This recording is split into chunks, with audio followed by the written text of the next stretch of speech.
For junior wide receiver Brock McCurdy, who had 5 catches for 87 yards. Buhler outgained Wellington in total yardage, 338 to 276. Christopher, they really just could not get the offense going in the second half. Really stalled out, and the defense spent quite a bit of that third and fourth quarter on the field. Yeah, you talked about that fourth quarter. Typically, Coach Warner's coach teams have been very good in the fourth quarter, and that's one of the things that I know this week they really have focused on, is trying to put together a complete game.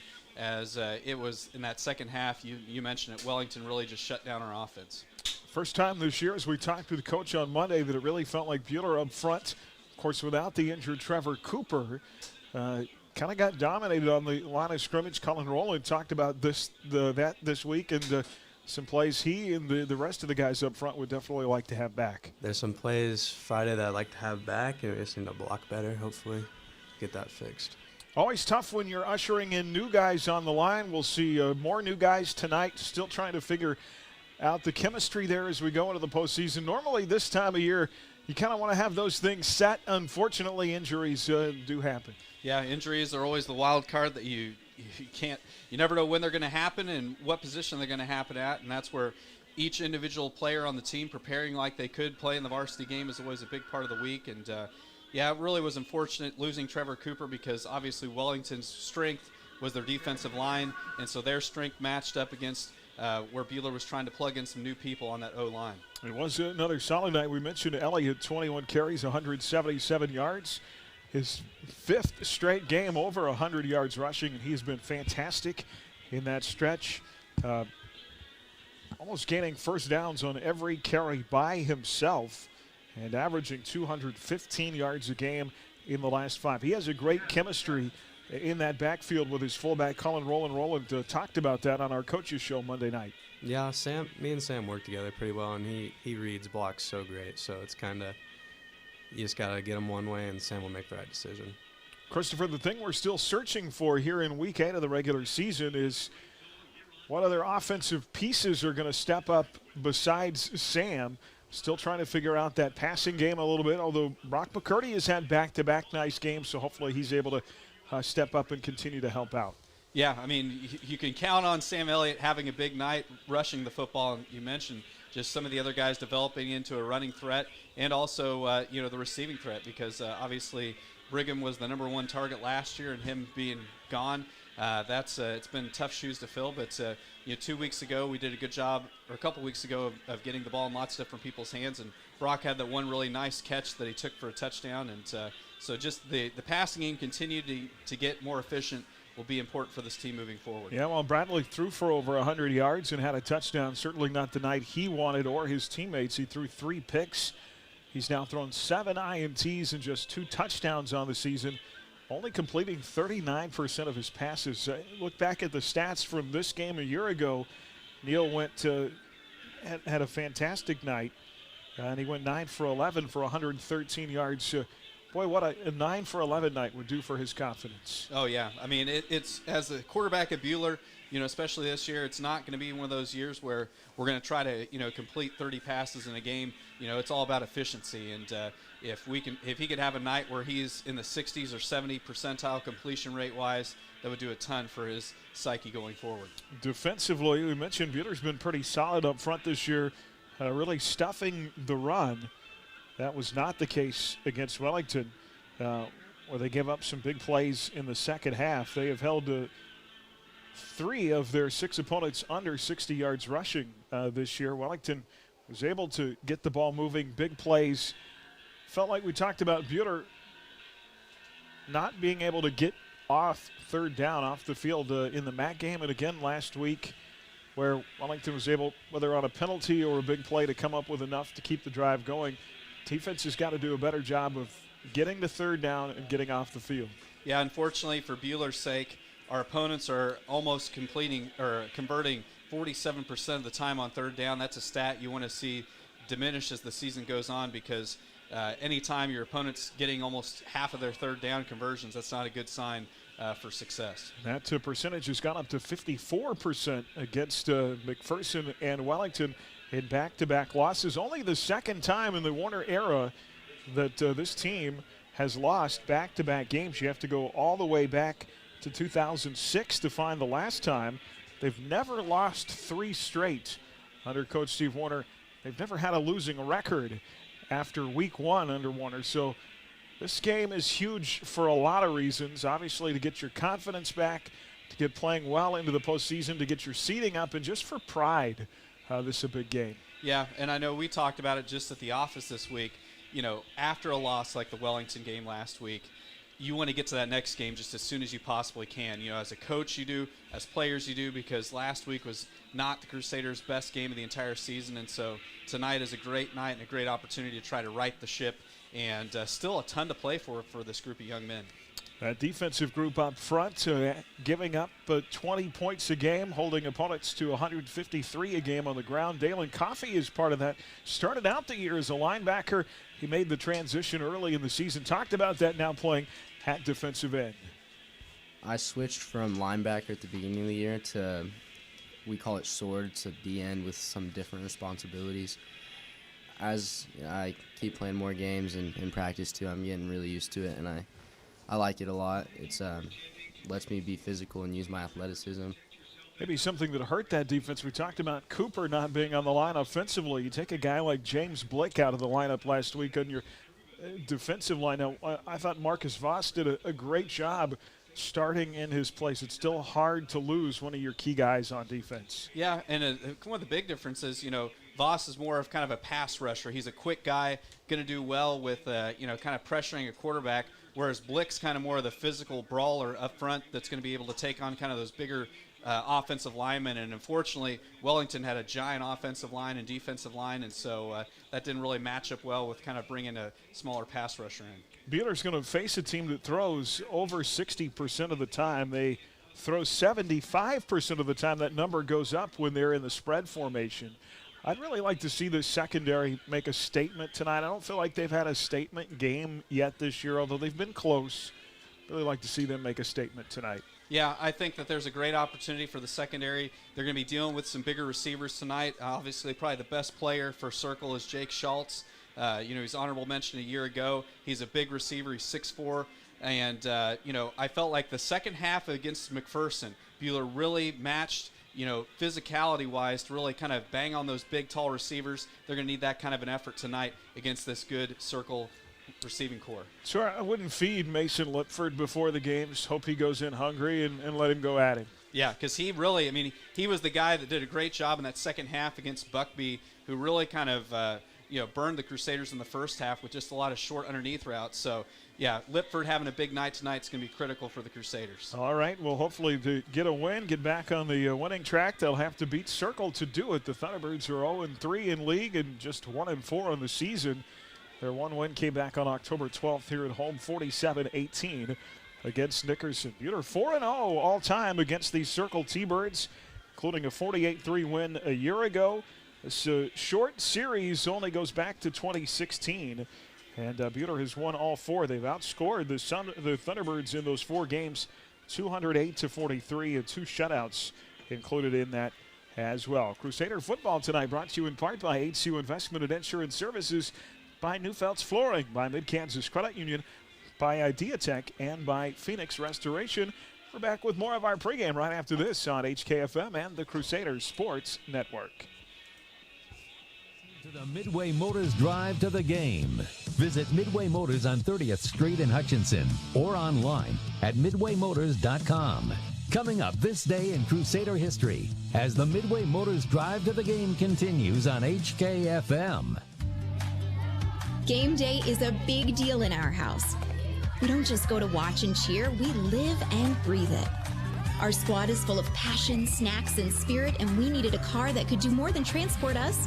It needed to participate with us. Midway Motors helped us find the winning ride from pre-gaming to post-game celebrations and everything in between. Midway Motors, for every mile of life. Find your game day car at midwaymotors.com. Hi, I'm Dr. Dal Hunt with Buehler Dental Care. At Bueller Dental Care, we have great registered hygienists to help schedule your family for convenience. You will receive high-quality dental care and build a positive relationship with our experienced staff in a pleasant and reassuring atmosphere. We like to have some fun with you and get to know you while you spend time with us. So be sure to give us a call at 620-543-2768 or email us at drdowelldds@gmail.com. Bueller Dental Care, providing healthy smiles with a gentle touch. Hutch is your community recreation provider. We're passionate in bringing healthy living opportunities through our youth and adult sports, wellness and fitness classes, and several of our community events and races. We're also your community spirit provider, offering endless recreational opportunities at Dillon Nature Center, Senior Center at Elmdale Park, the Sports Arena, plus Hutch downtown. See all of the community spirit and healthy living opportunities Hutch provides your community at hutchrec.com and on our Hutch Facebook page. Bueller Crusader football is on Oldies 95.9 HKFM.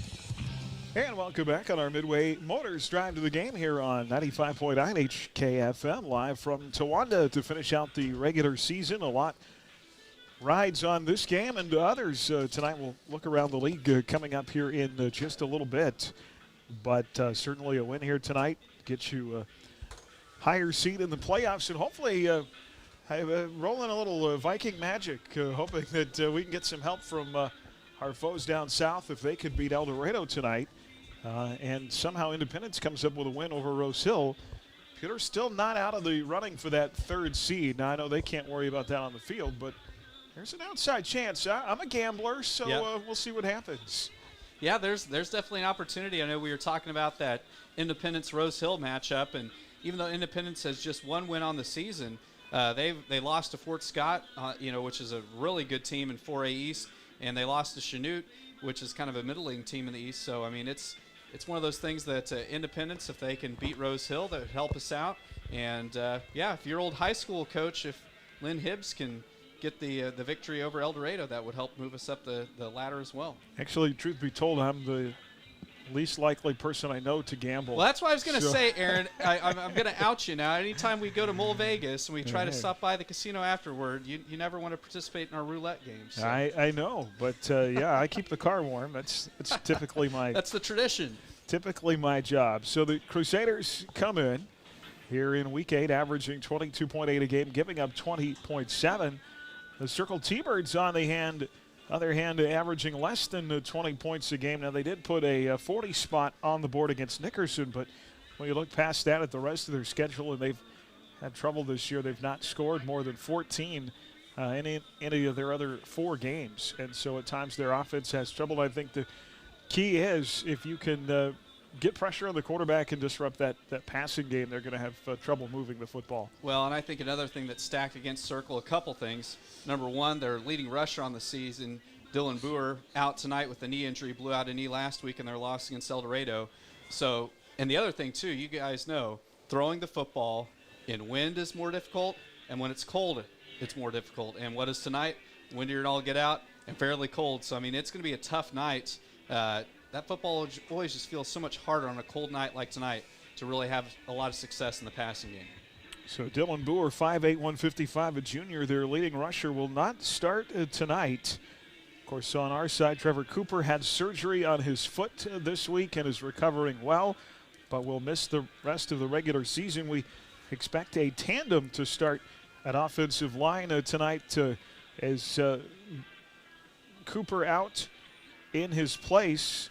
A couple of different guys will be up there, including Brian Regier, who will get a chance as a sophomore to start his first ever game, and just a really high character guy, and rooting for him to do well tonight. Yeah, I had the opportunity to get to coach Brian Regier in little kid football for many years, and he's just a really nice kid, somebody that works really hard. I know he's worked hard in the weight room, and somebody that moves really well for a big guy, and I know he's really super excited for his first opportunity to start tonight.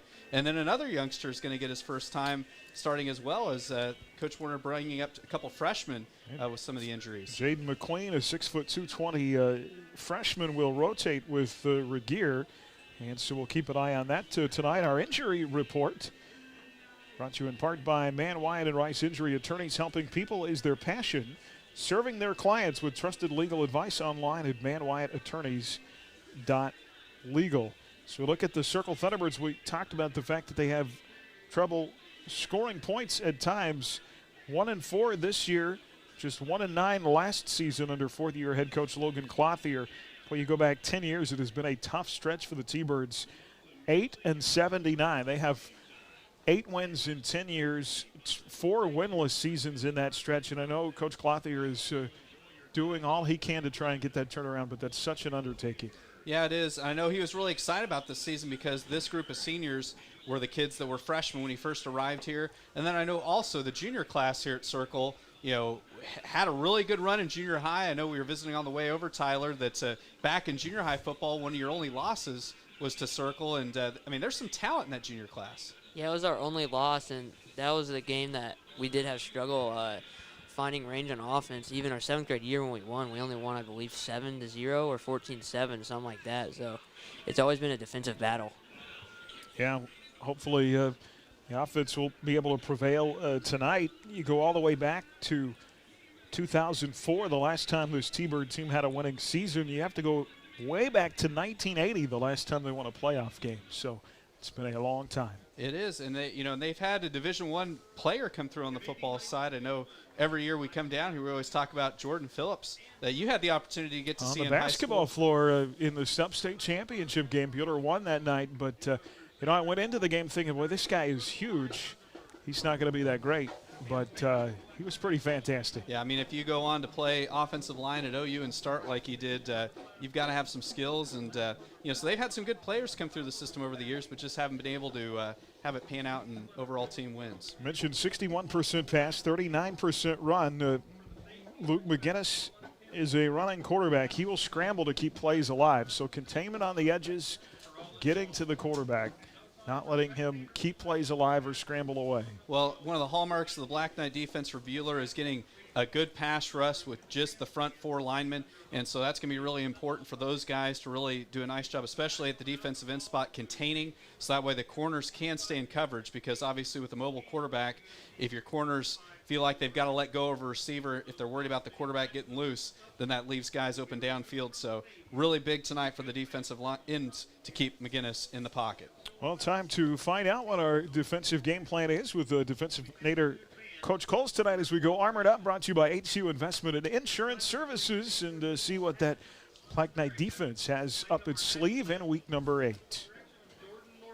As we prepare for the final week of the regular season in Towanda tonight, our Armored Up segment with Coach Coles. I guess just quickly going back to last week, Coach, we talk all the time about taking it one game at a time and really can't overlook anybody no matter what their record is, and I suppose Wellington proved that last Friday. Yeah, and in a way, for sure. They played a good game. They did some things that they needed to do, and we just didn't finish it out. So definitely disappointing, and definitely something we're going to build off of. How do you approach that with your defense as you go into the final week of the regular season, and you also want to be playing as well as you can going into the playoffs? Once again, it's focusing on improvement, not taking plays off, not getting away from our fundamentals. Even if things are sometimes it's hard to stay with that game plan and stay with the fundamentals and the things that we teach when you feel like you need to do more. And I think a lot of times, sometimes our kids, they want it so bad, they want to be good and they want to help the team that they almost try to go too far. And that happens a little bit. And you want that from your kids. You want your kids to care that much and to try and do everything they possibly can. But playing within yourself, doing what you need to do to take care of your dunghill, to take care of your spot, is really something that when you're in a tough situation, it's hard to do, when it means a lot to you. So just continuing to get the kids to see, their role within the defense and their role within the overall picture, and that the better they do their role and the more they trust the guy next to them, the better things are going to work out. And we've done a good job of that most of the year. It's just here and there where those things happen. You get a Circle team tonight that has struggled to find success over the years, but seems like a little more athletic. They played a little harder than they have in the past, and certainly they'll be motivated in their final game of the regular season. Without a doubt. They've got some good athletes. They've moved some kids around a little bit from where they played as juniors. Their quarterback's an athlete. I wouldn't say he's what we've seen in the last few weeks as far as quarterbacks go, or throughout the season as far as quarterbacks go, but he's an athlete who can run the ball. He will find people downfield and sling it. They have athletes at receivers that are tall, a good hard running back. So they're not as big up front. Of course, I'm glad to be able to say that finally, after the people we've seen and some of the creatures we've seen up front. But they're a little more what you would expect from an average offensive line size-wise. They still do a good job in zone blocking, pass blocking a lot. They spread it out and try to get the ball to the athletes in space. So they do some things well. All right, Coach. Well, best of luck on the field, and look forward to it tonight. Thank you for your time. All right, thank you very much. That's tonight's Armored Up segment here on our pregame. We're back with more right after this. The Midway Motors Drive to the Game continues after this. Still to come, we'll take you around the league with a look at other action in the ABCTL. And Chris Shank brings you tonight's keys to the game. The Midway Motors Drive to the Game on HKFM. Rise Up Reno and Tommy Galindo want to remind you that mentorship matters. Youth with mentors are 46% less likely to use. I dropped out of school early, got into the system from drugs, and it just it tore my life apart. I ruined other lives, and I got incarcerated. To become a mentor, visit us online. Rise Up Reno. For over 100 years, the people around Reno County have sold their recyclable metals at Midwest Iron and Metal at the corner of Avenue G and Main in Hutch. Now, more than ever, recycling is critical to our world as we try to conserve valuable resources. The energy saved by recycling one aluminum can can equal the amount of energy it takes to run a TV set for 4 hours. So help the planet and help your pocketbook by recycling at Midwest Iron and Metal, open weekdays from 8 till 4:45 at Avenue G and Main in Hutchinson. Check out current prices at MidwestIronandMetal.com. Bueller Crusader football is on Oldies 95.9 HKFM. And back here on our Midway Motors Drive to the Game, Crusader football brought to you in part by Jackson Meat, by the Rise Up Reno Prevention Network, the Medicine Shop by Wade Penn Insurance, and by Rod's Tire and Service. I mentioned earlier in the pregame a difference in the weather tonight as we look at our Phoenix Restoration kickoff conditions. The company most trusted to deliver quality recovery services when disaster strikes. Call 662-0100, Mr. Adams. Well, right now, guys, it's a chilly one, 40 degrees, but the real feel right now is 35. Wind right now, it can get to about 17 miles an hour, and the low is 28. It will be cold by the time we get to the second half tonight. Thank you, Tyler Adams. Colton Hines doing a great job on our video side tonight, as you can watch the video of tonight's game via YouTube. Elsewhere in the league, Andover Central at Arkansas City, Augusta at McPherson, Bueller at Circle, El Dorado at Winfield, Mulvane at Wellington, and Rose Hill at Independence. Mac unbeaten in the league, and they'll try and win the league title tonight against the Augusta Orioles. Bueller then 3-1, El Dorado 2-1, Augusta 2-2, Circle 0-3, Winfield 0-3. We mentioned that the El Dorado and Rose Hill games important tonight. Mac and Andover Central pretty much have 1 and 2, barring some kind of crazy upset locked up in the West. Then you have El Dorado at 3-2, Rose Hill at 4-3, Bueller at 3-3. Bueller wins. They don't do any worse than 5th, but if they could get some help, and an El Dorado or Rose Hill loss would help them move up a little bit. Yeah, the one thing we know for sure is if we win tonight, we will be at home next Friday. And that's about the only thing that we know for sure. There's lots of different scenarios, but obviously you got to take it one down at a time and one game at a time, and next man up. All right, to kick off just a few minutes away, we'll talk to Coach Warner. His pregame thoughts next here on the Midway Motors Drive to the Game on HKFM and the Crusader Sports Network. Midway Motors Drive to the Game. Midway Motors, come join the family.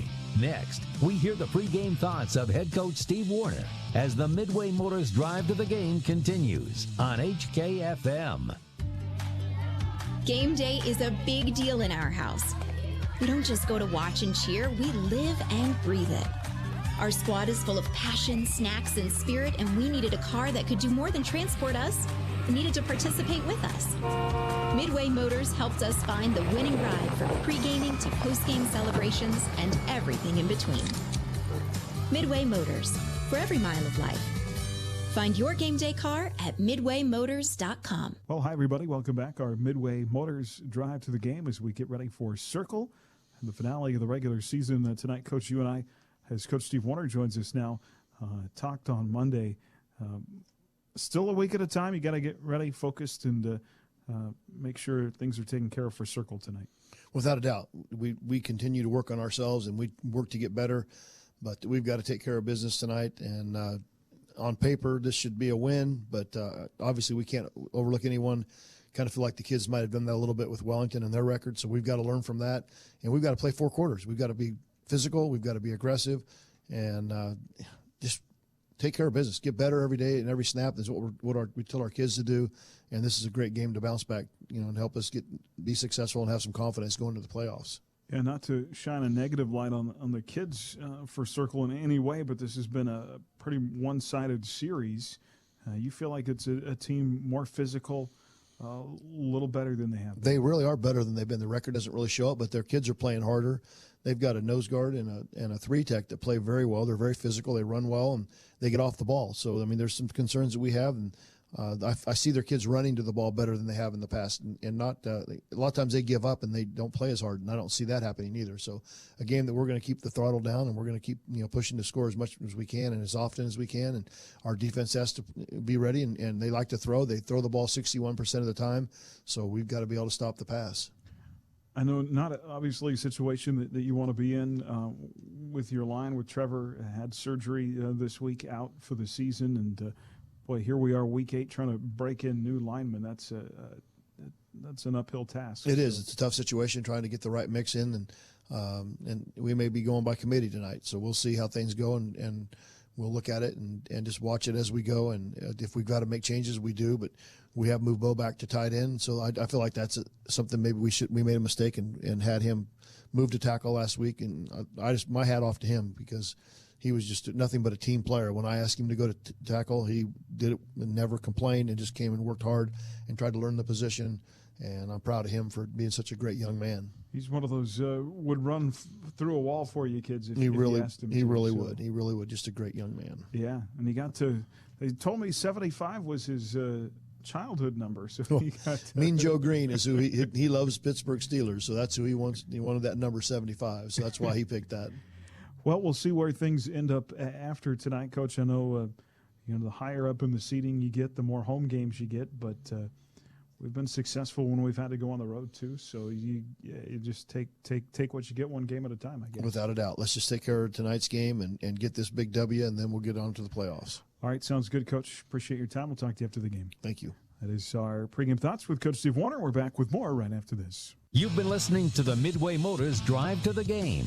Join head coach Steve Warner for the Crusader Coaches Show, Monday nights at 6:30. The first half kickoff is coming up next. You're listening to Bueller Crusader Football on HKFM. Each and every day, Wifco Steel products are trusted to provide access and infrastructure for a wide range of purposes. For more info on what Wifco can do for you, go to wifcosp.com. Wifco Steel Products, the experts in steel fabrication. Bueller Crusader Football is on Oldies 95.9 HKFM.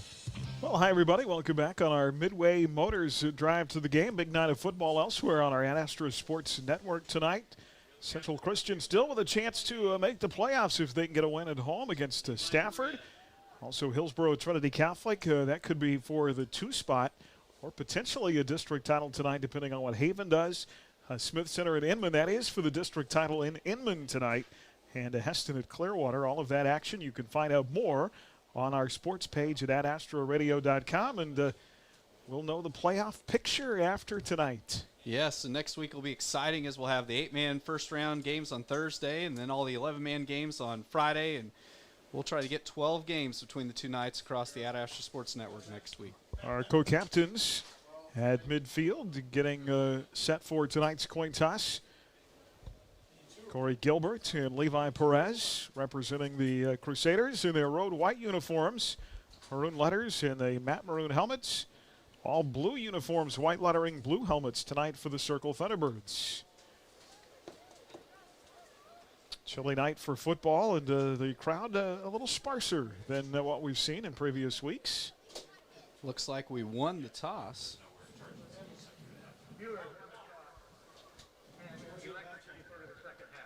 So the Crusaders will defer, start the first half on defense here in Towanda tonight. Christopher, let's take a look at some keys to the game. I think the three big keys tonight, number one, the secondary playing physical. Is Circle is a throwing team. Their best athlete is Jake Schultz, and so shutting him down and being physical with him is going to be important.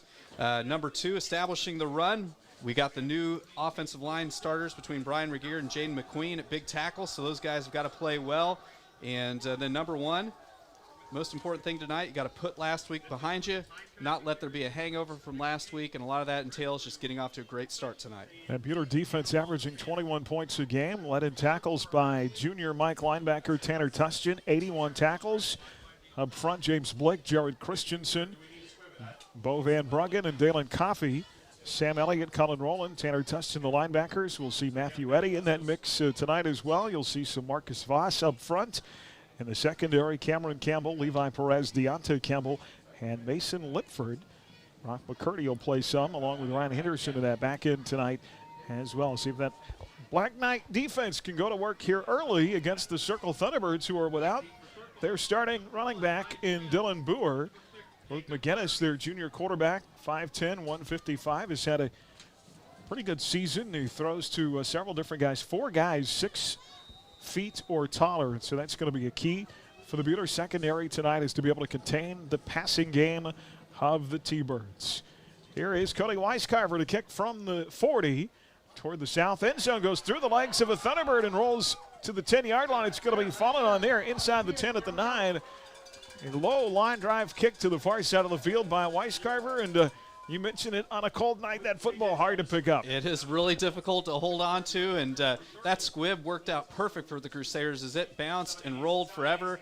It completely negated any chance for a return, and now Circle starts deep in their own territory. T-Birds are going to start from their own 10-yard line. Just underway, 11:56 to go in the first. And Luke McGinnis will work out of the shotgun with 3 wide receivers on first down. They'll run it straight up the middle across the 10-yard line and forward progress on first down to the 12. Yeah, so just a couple-yard pickup for Circle on first down. And Ty Smith getting the start at tailback tonight. Ty Smith in for the injured Dylan Boer, wearing number 1, a sophomore. 6 foot. They'll throw. McGinnis looking in the slot. Incomplete, intended for Lucas Rogers on second down. Maybe looked like Rogers wasn't where McGinnis expected him to be. It'll be 3rd down and 8. Well, and Colin Rowland had a chance for a pick 6 that time, as it just was a little bit too far out for him to get the pick. So brings up a 3rd down for Circle. 3rd and 8. Circle going left to right, and Bo Van Bruggen on the left side. Was he drawn off sides or not? It is called encroachment on the defense. So now Circle with a much more manageable 3rd down, 3rd and 3 now coming the way of the T-Birds. First penalty of the night on the Crusaders. Buter comes in averaging 3 penalties, 27.5 yards a game. Their opponents have been much more penalized this year, at nearly 6 a game. McGinnis on 3rd and 3 will stay out of the gun with 2 receivers right, 1 left. They try and run near side, and that is shut down back behind the 15-yard line. As Ty Smith nowhere to run.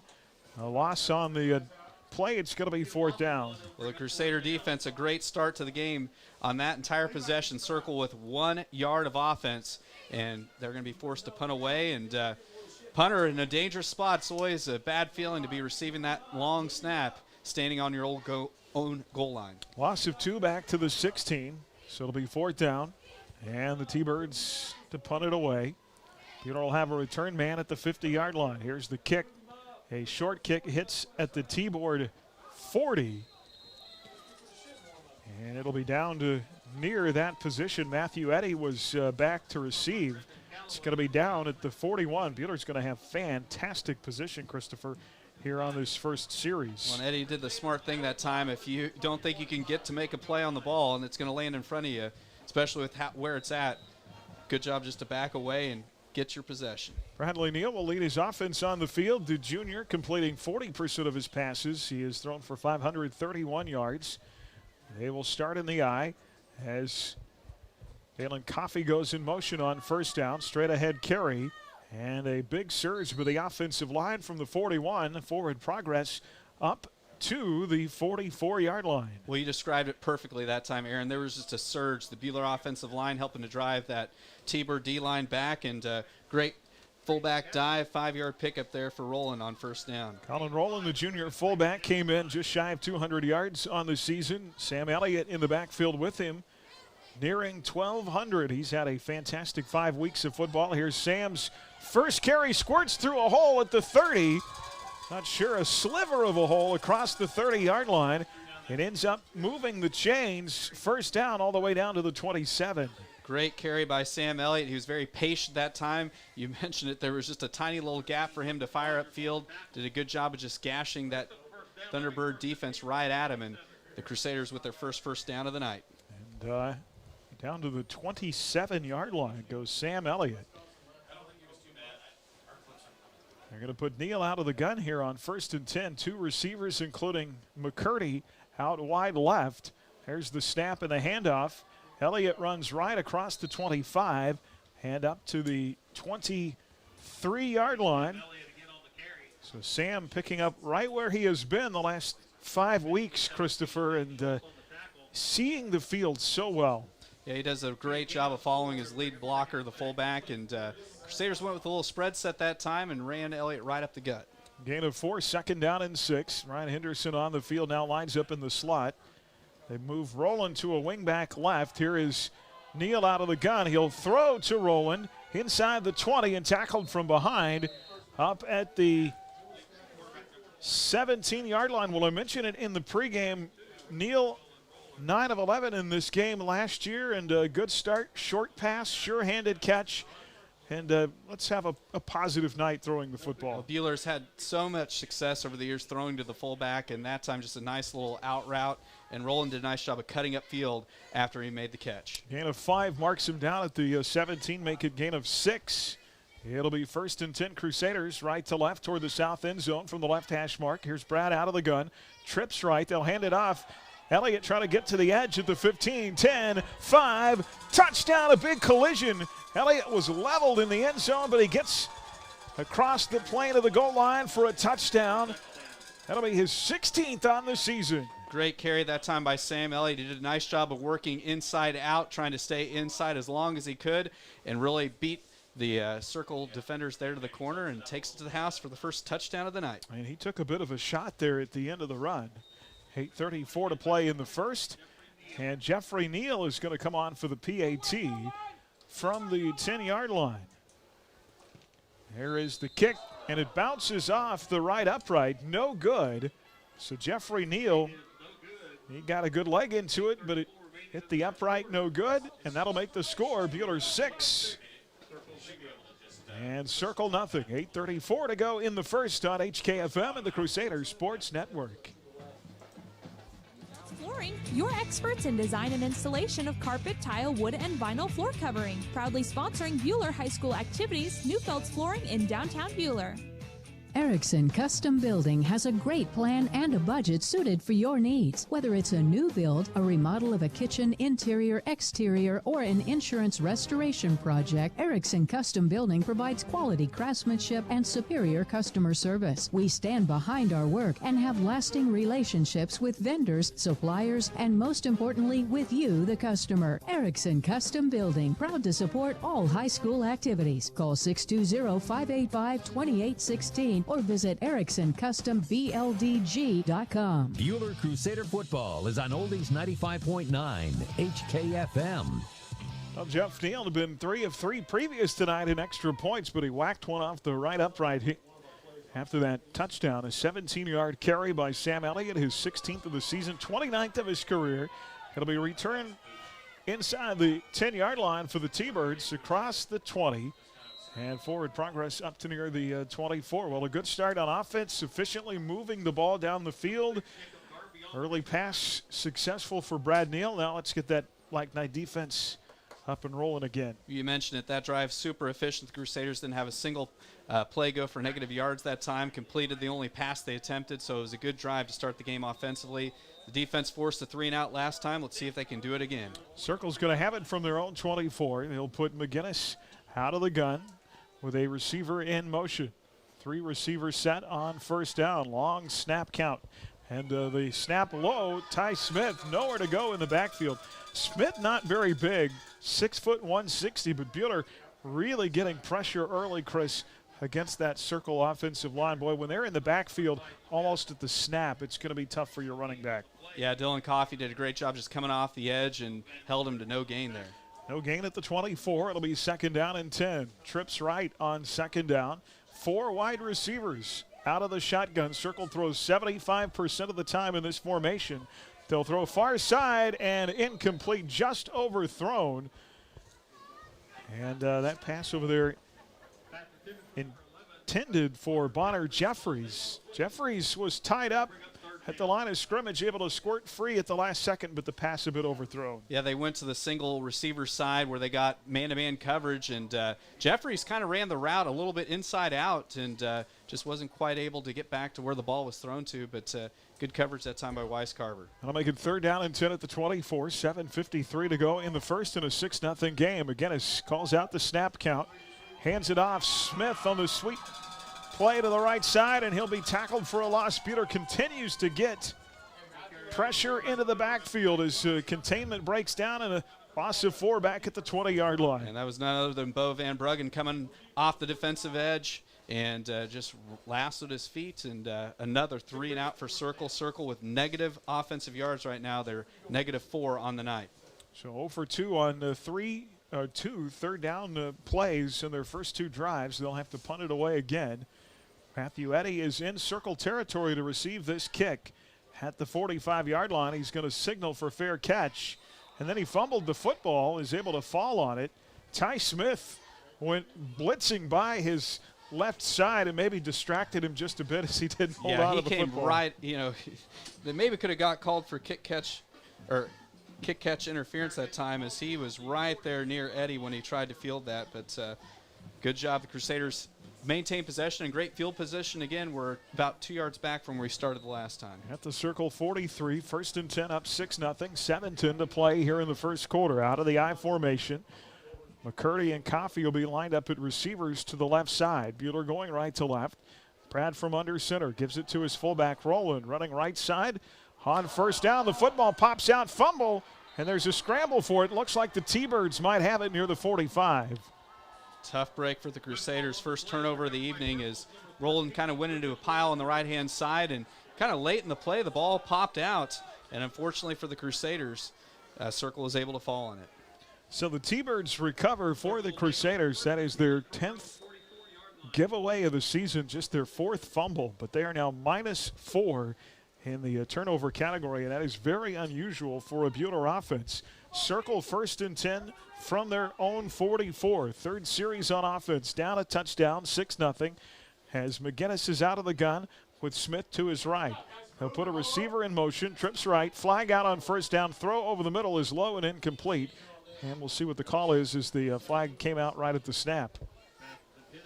And I think there's going to be some movement called on Circle. I don't know if everybody was set when they snapped it.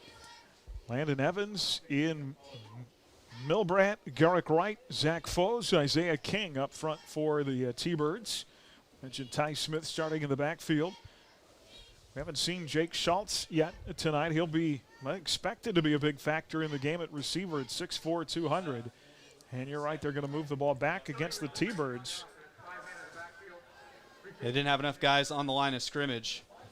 And so what they had was one of their wideouts wasn't on the line of scrimmage. You've got to have at least your 5 interior linemen and then an end on either side.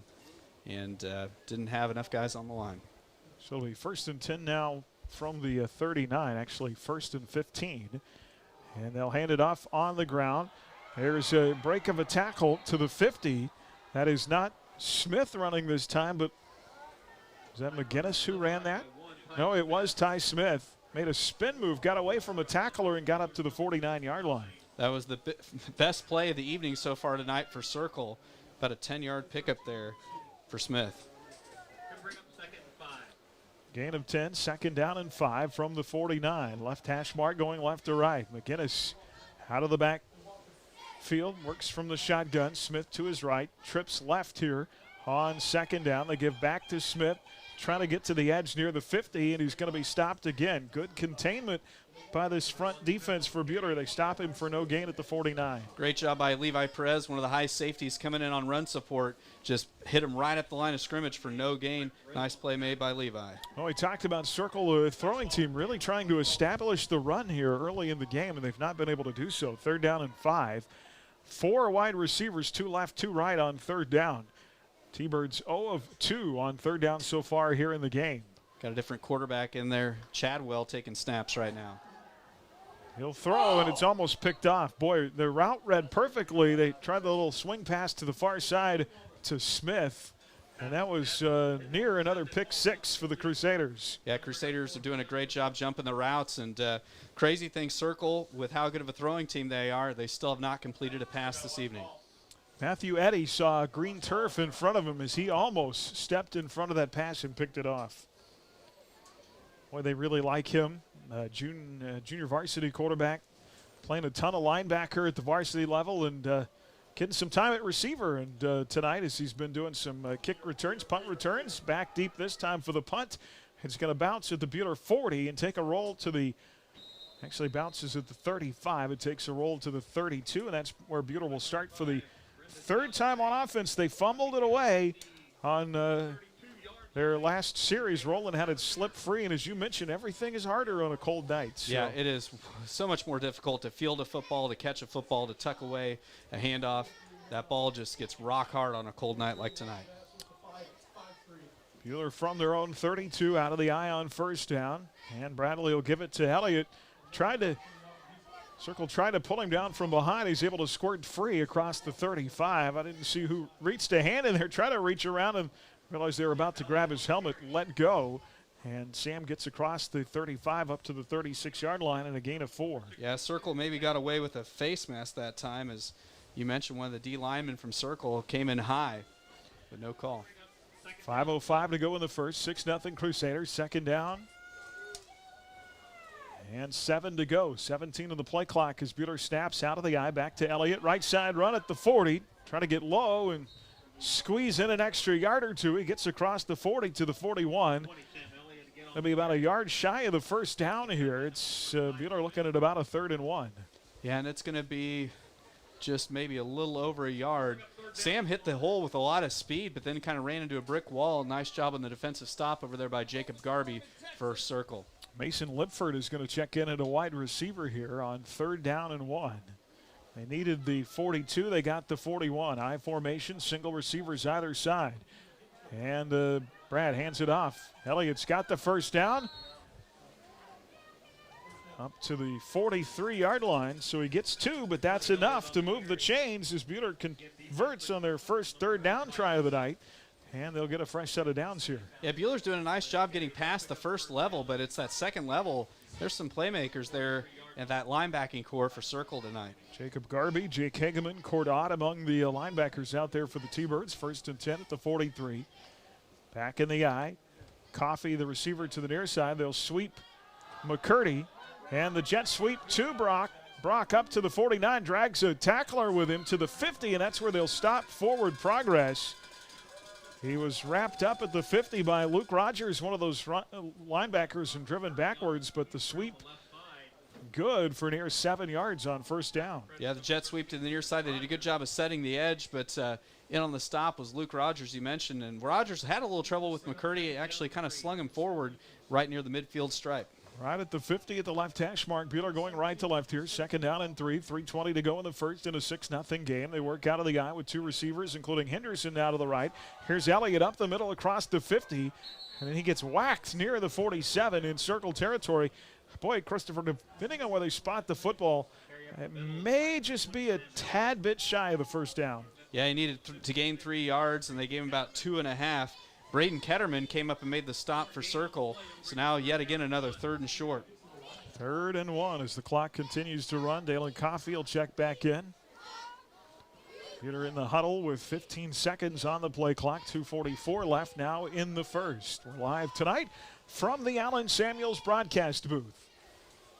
Alan Samuels, Chrysler, Dodge, Jeep, Ram. Come by, let's be friends. I formation. Elliott working to the right side. First down inside the 45 to the circle, 30, and he'll meet a blue wall there. Able to eke out an extra yard to the 39. 11 yards on third down. He needed one. He picked up 10 more than that. 1st and 10 Crusaders. Yeah, great carry by Sam Elliott. And he's looking, Aaron, like he's so close to breaking one. If he really hits that second level with some gusto, he's just a step or two away from going for a big one. Bueller will come to the line of scrimmage. 1st and 10, far side of the field at the 39. 2:12 now left in the first. And they stay in the I formation. They fake to the fullback. Neal's going to run it to the outside, and he gets run down from behind. Will end up picking up a yard on the play. And Circle, one of those linebackers again, getting into the backfield and caught Bradley from behind. Yeah, Bueller went with the traditional belly option look that time to the left, faked the handoff to Roland going up the gut. And Neal, unfortunately, like you say, got rung down by one of the Circle linebackers. Still was able to pick up a yard, though. Second down. First time they've been in a 2nd and long situation in this first quarter. 2nd down and 9 from the 38-yard line. They'll go shotgun. 2 receivers right. McCurdy alone to the left. They'll run it with Elliott. Inside handoff. And forward progress close to the 35. Let's mark him down at the 36. So 2 yards for Sam on 2nd down. And we're looking at a 3rd and about 7. So we'll go inside a minute to play in the first quarter. Yeah, this is the worst down and distance the Crusaders have faced on 3rd down tonight. So Bueller possibly could be in 4-down territory based on how this play goes, though. Bueller will come to the line. Minute 2 left on the first quarter clock, leading 6-0.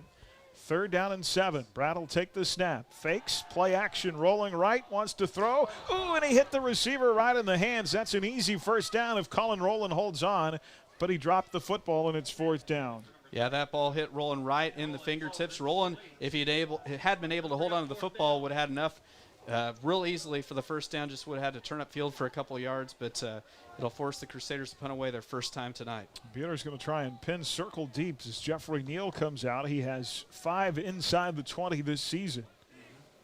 I thought they might gamble and go for it on 4th down. Maybe if it had been 4th and 1, 4th and 2, they might have gone for the try. Up 6-0. Touchdown in their first series. A fumble on their second.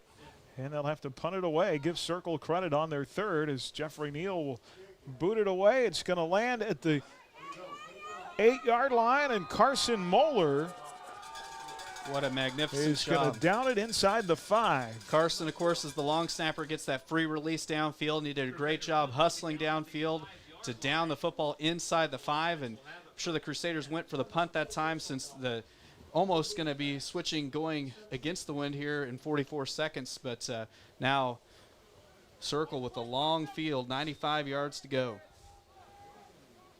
They're going to start from their own 5-yard line on their 4th series of the night.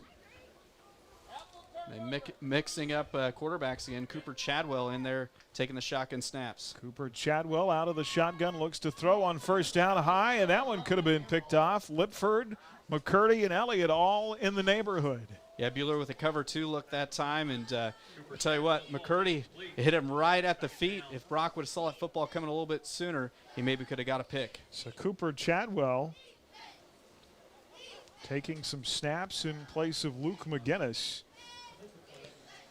Is a 6', 160", just a sophomore, wearing number 20, number 21. 2nd down and 10, and looks like we've got a timeout. Timeout Circle, 39 seconds left on our first quarter clock. 6-0 Crusaders here on HKFM and the Crusader Sports Network. We're here all year at tax time or anytime to help get answers for your tax questions. Stop by H&R Block in Hutch at 2nd and Washington, on the Square in Lyons, or in downtown Ellsworth today. Get your taxes won at H&R Block. Mid-Kansas Credit Union, serving Central Kansas from their locations in Moundridge and Bueller. Take control of your accounts and sign up for online banking at mkcu.com. with features like remote capture deposit and online bill pay.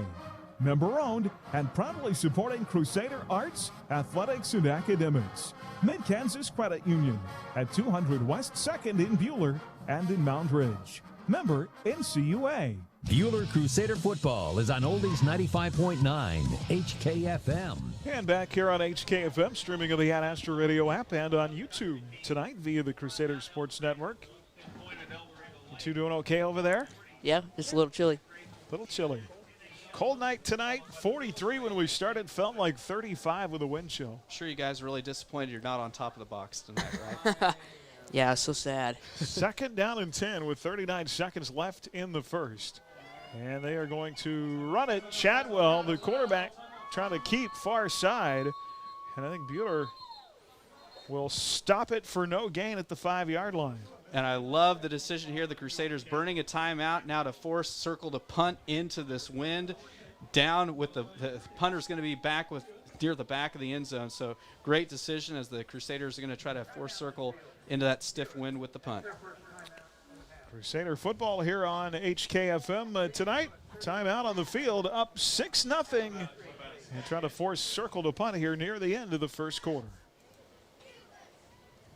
Injury Law Firm is celebrating 20 years of helping victims recover their health and lives after a serious accident. Serving Kansas, Missouri, Oklahoma, and Colorado, our success stems from valuing people over profits. We look forward to another 20 years of fighting for victims' rights. Mann, Wyatt, and Rice attorneys and staff wish Bueller athletes the best of luck this season. Mann, Wyatt, and Rice, trusted, experienced, compassionate. Bueller Crusader football is on Oldies 95.9 HKFM. And our coverage tonight brought to you in part by Hutchinson Community College, by the Bueller Booster Club, also by Mann, Wyatt, and Rice, by Prairie Bank of Kansas, and by Dix Phillips 66. And we will have our Phillip of the game coming up, play of the game later on tonight in our post game. 3rd down and 10 for the T-Birds, deep in their own territory. They will call the snap out of their own end zone, and we're going to have a safety as Bueller's Flag Night defense gets to the quarterback, and down goes Chatwell in the end zone. Bo Van Bruggen and company in on the safety stop for the Crusaders, and what a great job. I mean, it looked like all 4 D linemen just poured through that Circle offensive line. Right now, the D-line has had a great containment job, just not even really letting anybody get past them. So Chadwell out of the shotgun from his own end zone, and Van Bruggen and company getting to him for the safety, and that makes it an 8-0 score, and Circle will have to kick the ball away. I believe that's the first safety we've gotten this year, if I remember correctly. They don't come very often. Yep, not. And the other thing, too, that's kind of the bonus for Bueller, there's still 27 seconds left. Not only is Circle going to have to give us back possession, but they're going to have to do the free kick from the 20-yard line, so Bueller should have absolutely fantastic field position for this next possession. How about Matthew Eddy? We talked about him getting a chance. Of course, he's been playing a lot of linebacker and now getting a chance to do some returning on special teams as well. So good for him. Several of those sophomores that are getting some prime experience. Oh, yeah. No, it's always good to see people from multiple classes contributing, because that just really helps you for down the road. And because, you know, if a guy gets experience as a sophomore, then they just have that much more experience going into being an upperclassman. Talked about the young guys getting a chance in the offensive line at that big tackle position tonight. Brian Regier, a sophomore, and Jaden McQueen, a freshman. Jackson Childs, Gabe Barnes on the quick side. Also Tanner Tustian getting some time there, and Corey Gilbert at center. And T-Birds 0-4 on 3rd down, and they will get set to punt for their 4th time tonight with 27 seconds left on the clock in the first quarter. It is now 8-0. Yeah, so the free kick will be here from the 20. And McCurdy is back. Yeah, Bueller has both of the deep men. Along with Deontay Campbell. At about the 45-yard line. So they are going to choose to punt rather than you have the chance to kick off a tee or a punt, and they're going to punt. So there's the kick, and flag comes out. It looked like Circle was offsides on the kick, so they'll back him up and make him do it again. So now they'll be punting from the 15-yard line, so field position just will continue to improve for the Crusaders. No time comes off the clock there. Well, not only they wanted to get the 4th down deep in Circle territory, but now they have extra points and still getting good field position going into the next quarter. Brendan Galloway is doing the kicking tonight for the T-Birds. Their normal kicker is not here. He is on the soccer team, and is with the soccer team tonight. That is Michael Fajardo. Here's the kick, rolls to the 50. It's going to be picked up by McCurdy and across the 40 and up to the 38-yard line. And as you mentioned, Chris, Buter's going to have a great field position in circle territory. Move it all the way down to close to the 37 where they're going to start it here with 20 seconds left in the quarter. Buhler tonight, guys, has had field position 3 of the 4 times on the circle side of the field. That is a great night of field position. Well, they only have one score to show for it, so it is 37-yard line. time to put some more points on the board from the circle 37. 20 seconds left in the first. And Brad will snap, looking to throw from under center, going one-on-one. McCurdy inside the 10. I think he held on. First and goal, Crusaders at the 8. That was probably the best thrown ball that Bradley has had this year. He threaded the needle. The corner was in good position that time. He just threw it right over the corner's shoulder. McCurdy caught it on the run. And like you said, the Crusaders with first and goal on that great catch by McCurdy from Neal. 31 yards. It'll be first and goal at the 8-yard line. And now whistles before the snap. And that wins our first quarter of play. And they will not get a snap off before the end of the first quarter is here. After one, Buter driving up 8-0 over Circle here in Towanda on HKFM and the Crusader Sports Network. Rise Up Reno and Donna Davis want to remind you that prevention matters. Prevention is having goals, holding leadership roles, and being connected to the community. Early prevention efforts can help us make our community and our economy better and healthier by keeping young people engaged in productive accomplishments, not addiction. Rise Up Reno is prevention. Rise Up Reno. Nextech wireless plans are perfect for however you do wireless. Just you? Great. Wired family? Perfect. Wired family and business? Works too. We've got plans and prices and mixes and matches that make finding the perfect combination just plain doable. So whether you're a bare, basic, bonus, or binge user, we've got you covered. Nextech Wireless. Everything you'll need at a price you'll love. Call us at 877-621-2600 or stop by a store for a free bill comparison. Something for everyone. Nextech Wireless. Buhler Crusader football is on Oldies 95.9 HKFM. 8-0 here, Buhler after one in Winfield tonight. El Dorado leading Winfield 8-7 at the end of the first in our Buhler Dental Care scoreboard. From regular teeth cleanings to advanced periodontal work, your hometown dentist is Buhler Dental Care. Online at BuhlerDentalCare.com. First and goal from the 8-yard line after the 31-yard pass from Neal to McCurdy. Here's Elliott trying to find the hole on first down. So patient across the 5 and down to about the 2-yard line. He picks up 6 on first down. And, you know, if he had just gone charging ahead there that time, Chris, he might have got pushed back, but so patient to find the hole. You described it perfectly. He waited for the hole, and there wasn't much of one, but he just followed his fullback right up the gut and was able to pick up 6, and the Crusaders knocking on the goal with second and goal. Second down and goal. They'll line up in the eye with now 11:28 to go in the first half. Brad under center. Levi Atherton in at fullback now, and Elliott to the outside, to the edge, and to the end zone. Touchdown, Crusaders. Great job by Elliott. He had another nice run back in the first quarter where he just kept his window open to the outside, slowly just worked his way and didn't just go right at the pylon. Great carry on the touchdown run there by Mr. Elliott. Second of the night, 17th of the season. 11:19 to go here in the second now. And Buhler will go for the PAT. Neal to hold at the 10. And the kick is away. It's Weiscarver this time who boots it through. Cody Weiscarver knocks it through with 11:18 to go in the first half. Your score, Buhler 15 and Circle 8 here on HKFM and the Crusader Sports Network. Our family has kept motorists on the road for nearly 60 years. Hi, this is Janet Dick, inviting you to stop by our locally owned station at 1215 East 4th in Hutch. Dick's offers top-tier gasoline, grab-and-go food options, and friendly service. Wherever you're headed, every journey begins with a stop at Dick's Phillips 66, 4th and Stevens in Hutch.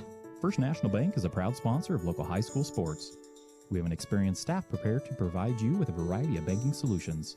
Please visit our website, fnbhutch.bank.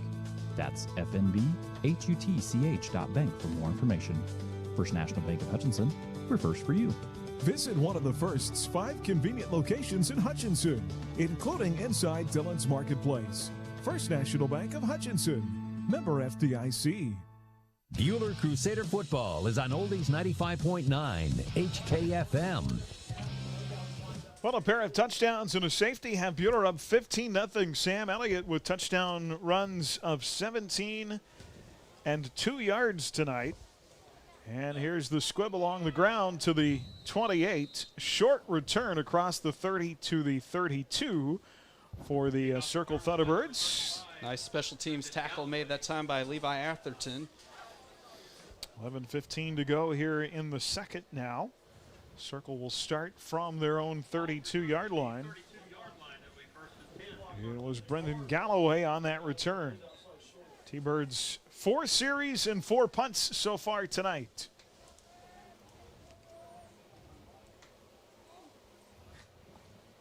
Out of the gun. They'll put a man in motion on first down. Trips left. And it's picked off at the 30. Intercepted by Sam Elliott. Well, Sam showing he can get it done on the defensive end as Bueller a couple of times earlier tonight jumped some routes, nearly had a pick, and that time Elliott just jumps in front, gets the pick, and Crusaders now with fantastic field position for their second possession of the second quarter. So it has not been a good initiation to the game for Cooper Chadwell. Is on successive plays, Chris, he's sacked in the end zone for a safety and then throws a pick. Well, we will take it, as this is such a short field now for Bueller. Bueller from the Circle 28-yard line. It'll be 1st and 10. Here is Elliott on the ground left and runs forward to the 26-yard line. He'll pick up 2 on first down. Bueller just continuing to pound away on the ground. As Dalen Coffey will check back into the game. Brock McCurdy rotates out on 2nd down and 8. Yeah, Sam already with 71 yards tonight. He is well on his way to break 100 here in the first half. 2nd and 8, 10:44 to play in the first half. In a 15-0 game. Atherton and Elliott behind Neal in the eye. Sam to the right side. Forward progress up to the 21. So good as he picks up 5 there.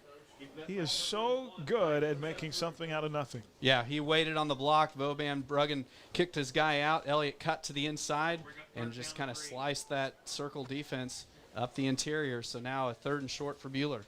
3rd down and 3 at the 21. Clock running. We'll go inside 10 minutes to play here in the half. 15-0 Crusaders. Bueller to the line with 14 on the play clock here. He'll stay in the I formation. Double tight set. On 3rd and 3, Elliott far side has the first down and more. 15-yard line down to about the 12. It'll be 1st and 10 in the red zone. A great lead block thrown that time by Gaden Barnes out on the edge to help spring Elliott for the first down run. I'll mark him down at the 13. So a great carry by Sam on 3rd down. Gain of about 10 yards. 1st and 10 at the 21. Clock continues to run. Bueller left to right in the second quarter from the far hash mark. Again in the I formation. Neal under center, again with 2 tight ends. They put Henderson at a second tight end. Straight up the middle of the carry across the 10 and down to the 9-yard line. And that is Levi Atherton's first carry of the night, and I believe his first of the season. Yeah, so nice 3 or 4 yard pickup on the fullback dive for Atherton. Set up a 2nd and a very manageable 7 for the Crusaders. From the 13, he gets 3 to the 10. It'll be 2nd down and 7.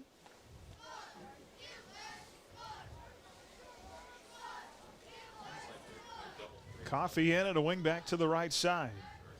He'll go in motion. Neal under center, takes it from Gilbert, pitches far side to Elliott. Elliott cuts back right now to the 5. And that's where they'll bring him down.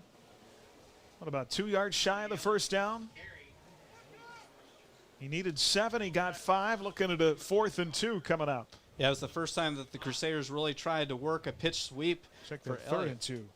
So he is just a few yards shy of 100 yards already. 91 yards tonight for Sam Elliott. Needs to get across to the 4 to close to the 3. And we're going to have a timeout here. 8:16 to play here in the half. 15-0 Crusaders timeout on the field here on HKFM and the Crusader Sports Network.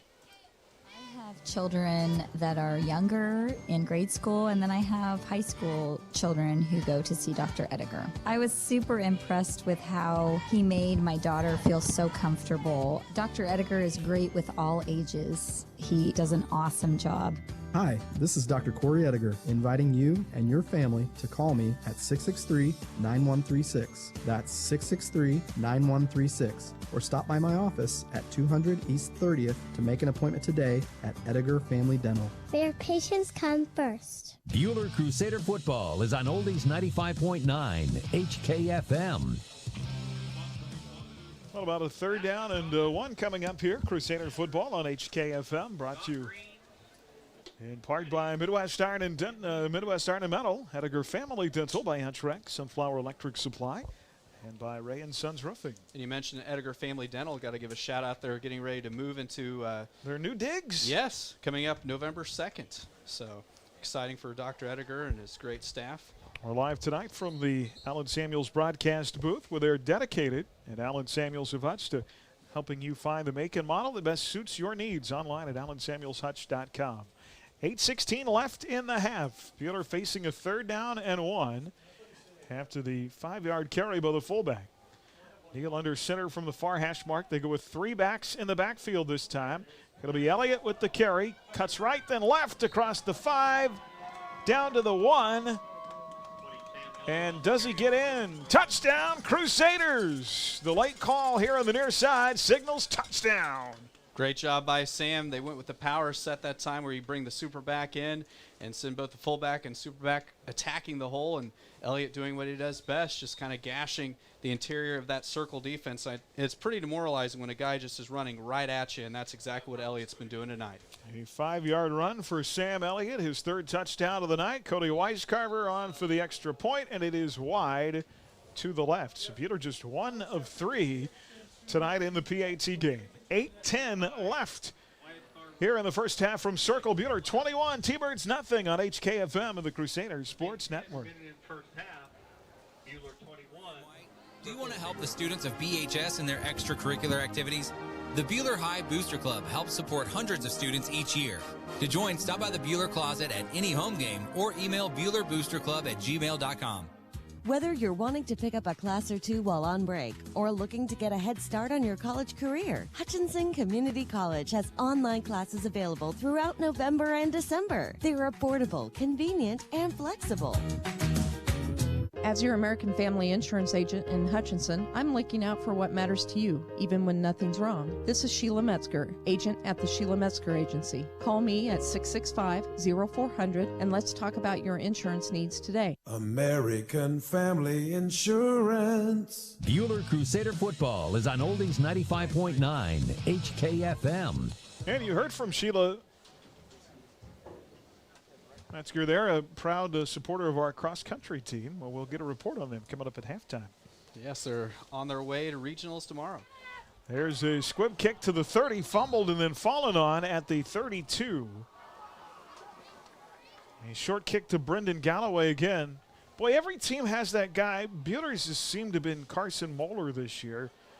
The short kick always finds you. He does and it that's nice. Galloway for a 2nd time. Yes, yeah, it seems like Carson's been kicked to a zillion times, and yeah, Galloway underneath. Nice job by Gavin Patton on kick coverage that time for the Crusaders. 2nd quarter, 8:08 left, 21-0. T-Birds from their own 33. Ball loose, picked up by Chadwell, run to the far side, and he'll be stopped for no gain. Actually, might have even lost a yard to the 32. We'll call it no gain. Well, Chadwell got so lucky as that ball bounced right back to him. Just a lucky bounce that time for the Circle T-Birds. Things have not gone the way of Cooper Chadwell since he came in the game at quarterback, replacing Luke McGinnis. 2nd down and 10 at the 33. Two receivers left, two right. 8:02 left here in the second. Chadwell out of the gun, barks out the count, pressure off the edge. Throw, completion near side. That'll be a first down.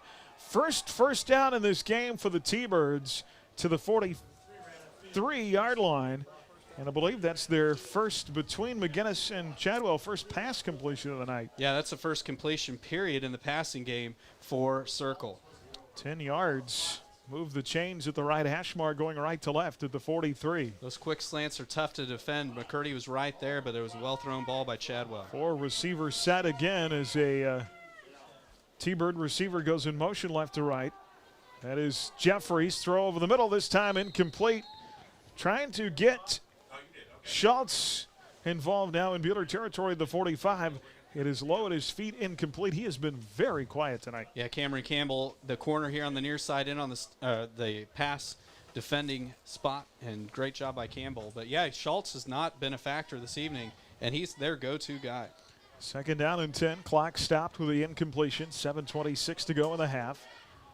Cooper Chadwell out of the gun with Smith to his right, the running back. Fumble, ball loose, and who's got it? Looks like the quarterback might have gotten to it. Actually, I think Smith, the tailback, might have fallen back on the ball near the 41.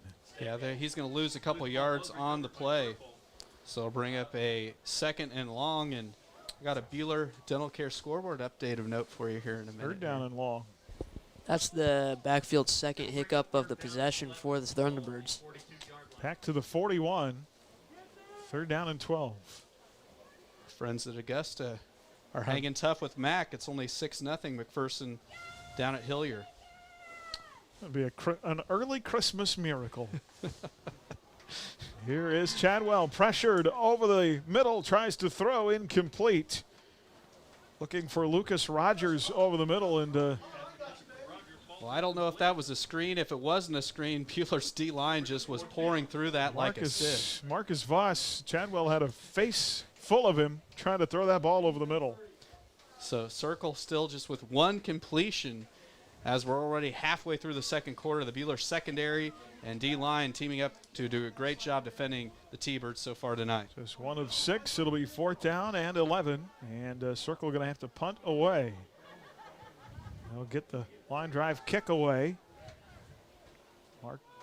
It'll be Matthew Eddy back to receive. Kick rolls inside the 25 to the 21. Did you see Ty Smith trying to coax the ball downfield there? He's trying to use the force. Oh, he's trying to use the force.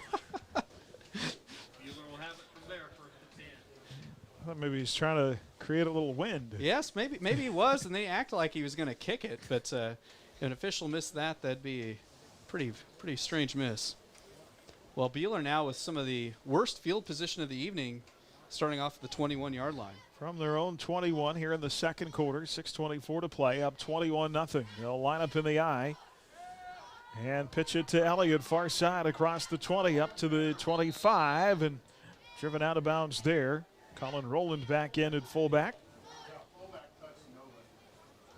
And brought down at the 25-yard line. It'll be a gain of 4 on first down. Well, with second and 6. With that carry, Sam goes over 100 yards already this evening with 101 yards. That was a good block by Bo, not necessarily having a lead blocker, but he was necessarily their lead blocker there. And so just being able to get extra yardage for Sam. Second and 6 as they come to the line. 13 to the play clock here, 5:47 in the second quarter. We're going to put Eddy back in the game, far out to the near side and wide receiver. 2 tight ends on second down. They pitch it to Elliott near side. Good block by Van Bruggen. Another one by Rowland across the 35 up to the 36. Move the chains and a gain of 11. Yeah, I tell you what, Matthew Eddy, the wideout here on the near side, did a great job of jamming Ty Smith, and that was able to help spring along with the downfield block by Van Bruggen. And when you get those big runs, Aaron, typically it's because you got wideouts and tight ends blocking downfield. Good job by the Crusaders that go around. 1st and 10 at the 36-yard line. And a whistle before the snap. Timeout Circle.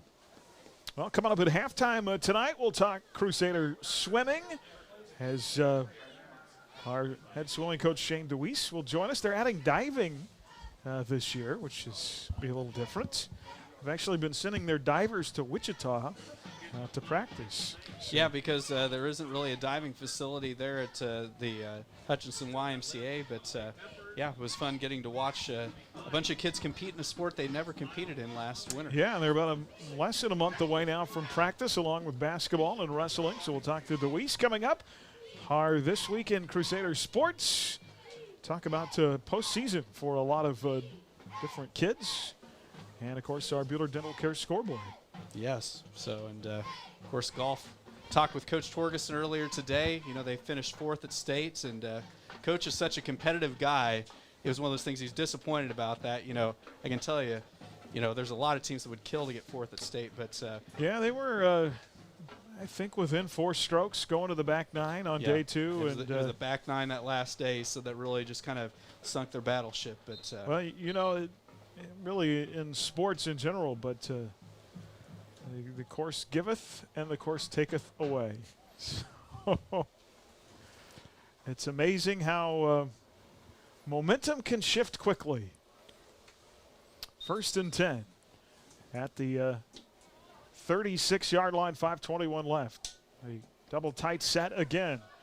Brad to throw with a guy in his face. Hits McCurdy at the 45, 50 has a first down. Brock does a nice job holding on to the football. Smith came in and tried to knock it away, but McCurdy holds on at the circle 49. Well, and what Brock did an even better job is reading the football once it went in the air. It was a hook route here on the near side, and he kind of came back to the ball and then made something happen with the football after he caught it. Great pitch and catch that time for the Crusaders. Henderson lined up again there that time at the double tight position. He'll come out of the game as they'll put 2 receivers to the far side in the I formation. 1st and 10 at the circle 49. Brad rolling out far side to throw. Lets it go, and it goes through the hands of Dalen Coffey. Incomplete. There is a flag in the secondary down. That'll stop the clock with 4:47 to play here in the second. Yeah, the flag's sitting at the 46-yard line. It was not caught by rolling on the far side, but we'll see what the official call from the White Hat is. It's going to be a hold. Be a hold on the T-Birds. Okay, we'll take it. Defensive holding. So what that typically happens is you'll have a receiver that you can jam a receiver at the line of scrimmage, but once you get past those first couple yards, you can't have your hands on him, and Circle must have done so. We will take it as that moves us deeper into T-Bird territory. Moves the ball with the penalty up to the 39. Middle of the field going left to right. 4:46 left, up 21-0. Crusaders to the line. 17 of the play clock, back out of the eye, back to the double tight with Henderson and Van Bruggen. They pitch near side to Elliott. Steps inside of a tackler across the 35 and up to the 32-yard line. Sam continuing to run very well. Picks up 7 on first down. Yeah, just toss sweep to the right-hand side. Roland did a nice job blocking, and Sam did a great job of reading the block, and the Crusaders just kind of methodically, they had some of their worst field position of the night. They did have the worst field position of the night to start this drive, and they are just cutting into circle. Gilbert leads them to the line as they stay in 2 tight end formation on 2nd down and 3. They'll pitch far side Elliott. Now cuts back to the right, tries to make something out of nothing. Gets across the 30 to the 29. He picked up 4 yards. And that should move the chains. Yes. It will. First down. So Sam continuing to have success. He's now got 123 yards tonight on the ground. Boy, when you can move the chains each time in just 2 downs. Offense is working well. 1st and 10 at the 29-yard line. Neal under center. McCurdy, lone receiver to the right side. Wants to throw his way. Neal to Brock, pushing off the receiver. All kinds of contact. And there's going to be interference one way as Brock tried to turn back toward the ball. He had Ty Smith all over him. And are they going to call that defensive pass interference at the 10? They signal it's going to be against Circle in the battle of ones that time. McCurdy, I liked how physical he was that time because Ty Smith was right there in great position, but it was good to see Brock go battle for that ball. Yeah, that was a great way to sell the call right there just to get extra yards. So that'll move the ball to the 10. Nose of the football touching the 10. It'll be 1st and goal. Well, back-to-back first down plays. This one on a penalty for the Crusaders. 3:33 left here, up 21-0. Left hash mark out of the eye, going left to right with two tight ends. Here is Elliott up the middle. Breaks out of one tackle, drags another guy to the 5, picks up 5, where it'll be second down and goal. And Sam really just showing his strength that time as he ran through a couple would-be tacklers that time and just continues to have a big night. 128 yards on the ground now for Sam.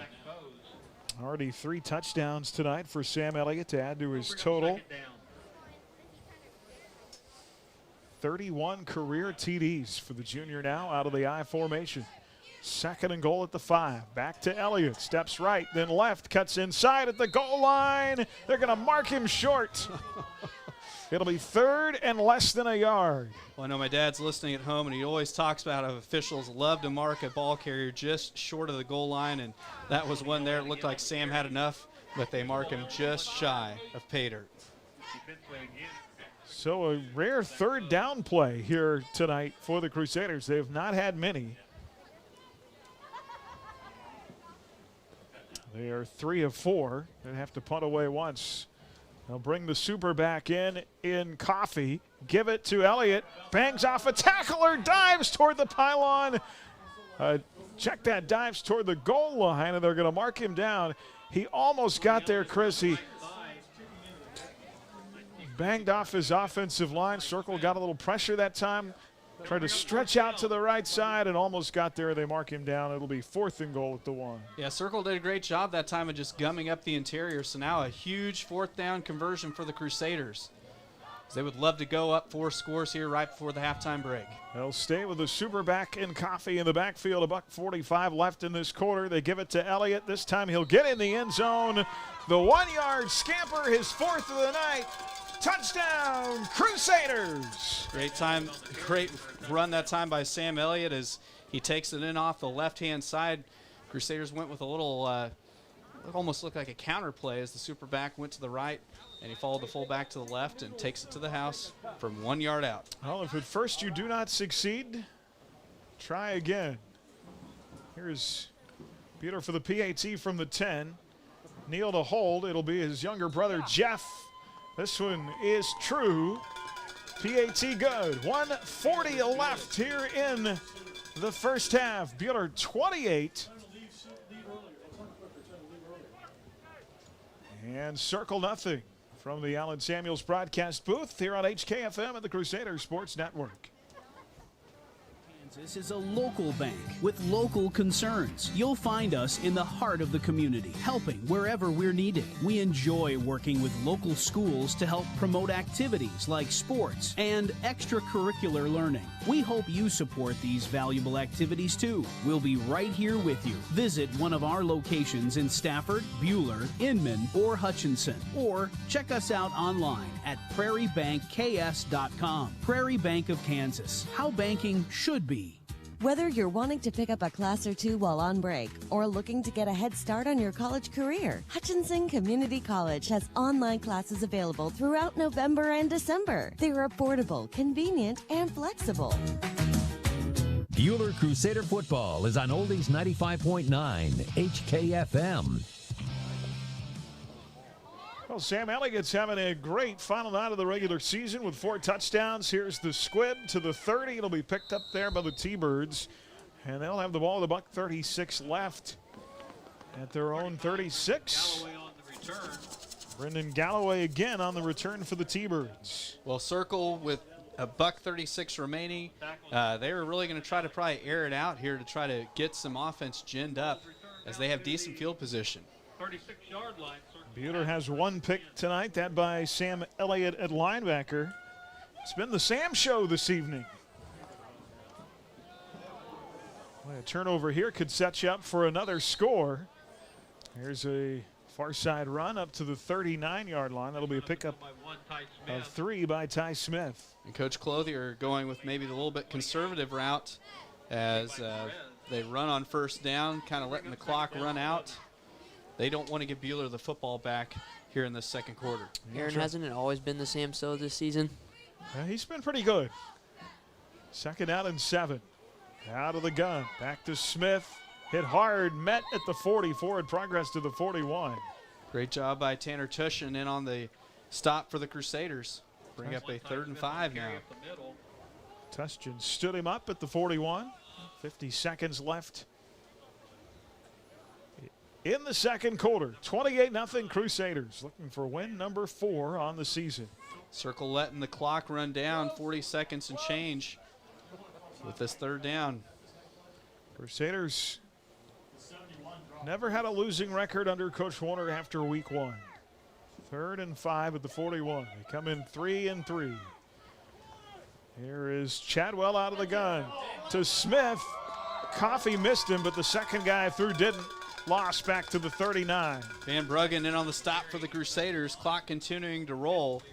And Buhler not going to burn a timeout, so looks like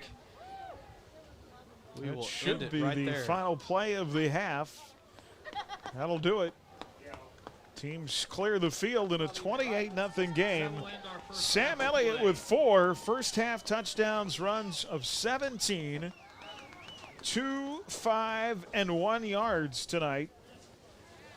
He had 15 touchdowns coming into the season, now at 19.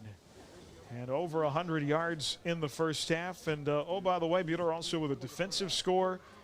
Van Bruggen safety. Elliott doing it on the defensive side, too. He has the INT. Really, Chris, just the one blemish on Buhler's record.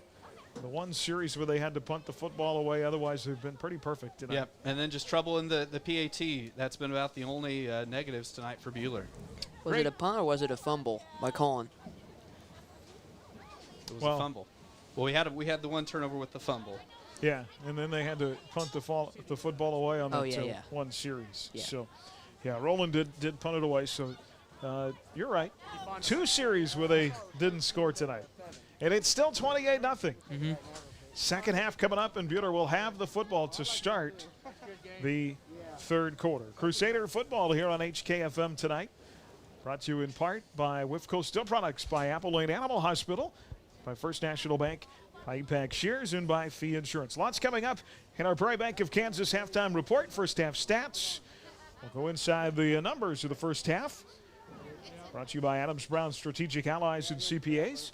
Also an update at our Buhler Dental Care scoreboard.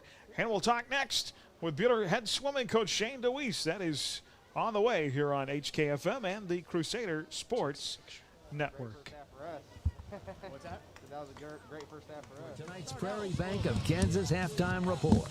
Prairie Bank of Kansas, serving Central Kansas since 1886. Coming up, we'll bring you stats and analysis from tonight's first half.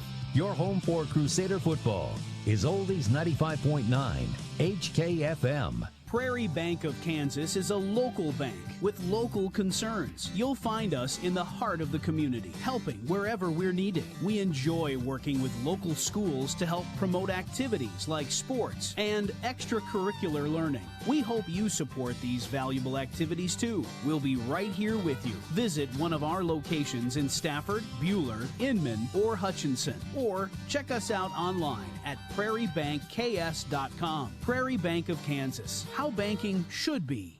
Neufeld's Flooring, your experts in design and installation of carpet, tile, wood, and vinyl floor covering. Proudly sponsoring Buhler High School activities, Neufeld's Flooring in downtown Buhler. Come visit us at Buhler Dental Care. Our friendly and experienced staff is here to help give you the best care around, and we like to have some fun and get to know you while you spend time with us. From regular fillings, cleanings, dental implants, or even if we have to, extractions, we can provide the treatments you need. We are always accepting new patients, so be sure to call us at 620-543-2768 to schedule your next appointment, or email online at drdalds@gmail.com. Buhler Dental Care, providing healthy smiles with a gentle touch. Hello, Bruce Isaacson here with the Isaacson Insurance Agency. Effective September 1st of this year, I have moved my office to 1700 East 30th, Suite D, just east of the intersection of 30th and Waldron. Stop in for your free insurance review on your auto and home, or simply call 727-0653. You'll be glad you did. Well, hi, everybody. Welcome back at halftime here tonight. Our Prairie Bank of Kansas halftime report. Aaron West, joined by our head swimming coach, Shane DeWeese. Coach, thanks for your time. I can't believe we are less than a month out from getting back in the pool and excited to get the season started. Yeah, we're definitely excited, Aaron. It's a long time coming, it seems like, since we missed out on some girls swimming, but we did a lot of conditioning this summer, so we got our appetites wet a little bit, and we're ready to go. Talk about your approach to the season. Obviously, last year, just getting the program started, getting kids competitively, a lot of them in the pool for the first time. So a little easier approach, different approach to the start of this year than last year? Last year, we took a bunch of kids that really thought they knew how to swim, and we wanted to show them what swimming was really like. They all turned out to be really great swimmers, and we just started with the basics. We're going to go back to that same plan, just work on basics, not try to hit the ground running, try to get technique down first before we get fast, and then start pushing everybody towards their potential. We've got a few kids that really did swim in the off season quite a bit, but we don't want to just take that for granted. We don't want any injuries either, so try to get back to basics, make everything technically correct before we start going fast. We saw, at least on the boys' side, your kids grow tremendously throughout the season, and you guys, as you went along, had more and more success. So it's got to give those kids a little bit of confidence, the ones coming back, to know that they were able to improve last year, and a great starting place for them this year. Yeah, I agree. We have a lot of kids coming back.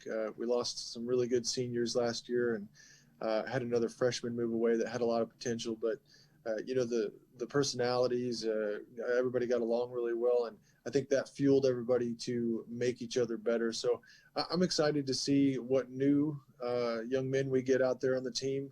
I'm excited to have them encouraged by the guys that know what they were getting into. And, I told everybody day one, this is going to be the hardest thing you've ever done in sports. And they all kind of smiled at me. And then, day two, they realized I wasn't joking. So I think they have a much better idea of what they're getting into. And if they're coming back even after all that, that means a lot about their character. So, yeah, and we're seeing the program expand this year. Is you're going to add diving to the agenda, which that's exciting. Yeah, it's a little bit of a funny thing since we don't really have a diving board in an indoor pool, but we did do conditioning for diving this summer.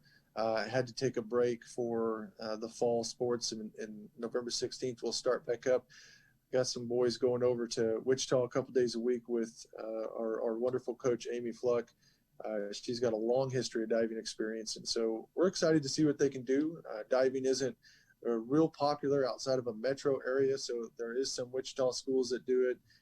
Newton does it, and really you see that more in the Kansas City area. So we're excited to see what we can bring to the table with that, and I think you're going to see some really good things. And hopefully we'll get through the guys' season. And I know you had a lot of girls that were really excited about competing in the spring, and that didn't happen because of COVID, so hopefully they'll get that chance coming up in the spring this year. I agree. Thanks, Coach. Appreciate your time, and best of luck. We'll check in with you as we get a little bit closer to the start of the season. Thanks, Aaron. That is swimming coach Shane DeWeese here at halftime, and we're back with more right after this. At Dick's Phillips 66, our family has kept motorists on the road for nearly 60 years. Hi, this is Janet Dick, inviting you to stop by our locally owned station at 1215 East 4th in Hutch. Dick's offers top-tier gasoline, grab-and-go food options, and friendly service. Wherever you're headed, every journey begins with a stop at Dick's Phillips 66, 4th and Stevens in Hutch. Hi, this is Bueller head football coach Steve Warner. If you'd like to stay connected with what's going on within our program, I'd like to invite you to sign up for the Bueller Football Weekly Roundtable. It's a newsletter emailed weekly to Bueller High School football supporters. To sign up for the Football Weekly Roundtable, just send an email to crusadersrt@gmail.com. That's crusadersrt@gmail.com.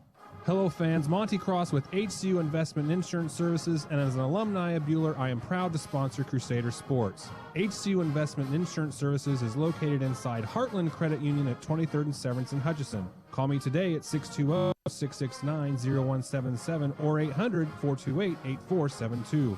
Securities offered through LPL Financial, member FINRA SIPC. Insurance products offered through LPL Financial or its licensed affiliates. Mann, Wyatt & Rice Personal Injury Law Firm is celebrating 20 years of helping victims recover their health and lives after a serious accident. Serving Kansas, Missouri, Oklahoma, and Colorado, our success stems from valuing people over profits. We look forward to another 20 years of fighting for victims' rights. Mann, Wyatt, and Rice attorneys and staff wish Buhler athletes the best of luck this season. Mann, Wyatt, and Rice, trusted, experienced, compassionate. Buhler Crusader football is on Oldies 95.9 HKFM. And back here at halftime tonight, 28-0 inside the Allen Samuels broadcast booth. Big scores coming up in our Buhler Dental Care scoreboard. So you're saying there's a chance. El Dorado only leads Winfield. Little preview of our scoreboard, 1 at halftime. Wow. 8-7. 8-7, okay. Well, you were Come on, Vikes. You were talking about your old high school coach, hoping Coach Hibbs could pull off some magic. And, we talked about Augusta. The last score we had, Mac was only up on Augusta 6-0. So I tell you what, maybe some of these the teams that we need to win could possibly pull off some upsets. Anything can happen. Well, we mentioned Sam Elliott, already over 100 yards tonight as we go inside the numbers. Brought to you by Adams Brown Strategic Allies and CPAs. Proudly serving businesses in Kansas for the past 70 years, online at adamsbrowncpa.com. Well, the numbers definitely the way of the Crusader tonight. In total offense, Buhler outgaining Circle 192 yards to 14. Take a look at the passing game first. Bradley Neal, 3 of 4 tonight for 50 yards. For Circle, they had two different quarterbacks. McGinnis started off the night 0 for 3, so then they brought in Connor Chadwell, at quarterback. He is 1 of 5 for that 10-yard pass completion and 1 INT. First downs tonight, a dominating performance for the Crusaders. 15 first downs for Buhler compared to just 1 for Circle. Time of possession firmly in the Crusaders' corner as well. Buhler with the ball almost 16 minutes tonight in the first half. Circle just a little over 6 minutes. On the ground, Buhler with another dominating differential here. 142 yards on the ground for Buhler compared to Circle's just 4 yards at the half. Individual rushing totals in the first half. Sam Elliott, 24 carries for 122 yards, averaging a little over 5 yards a carry in those 4 touchdowns. Colin Rowland, 2 carries for 9. Brock McCurdy with the 1 carry on the jet sweep for 7. Levi Atherton with 1 carry for 3. And Bradley Neal with his 1 carry for a yard. For Circle, Smith with 10 carries for 9 yards, and Connor Chadwell 3 carries for -5 yards. In the receiving core, Brock McCurdy 2 catches for 44, Colin Rowland 1 catch for 6, and the lone snag tonight for Circle, Rogers with the 1 catch for 10.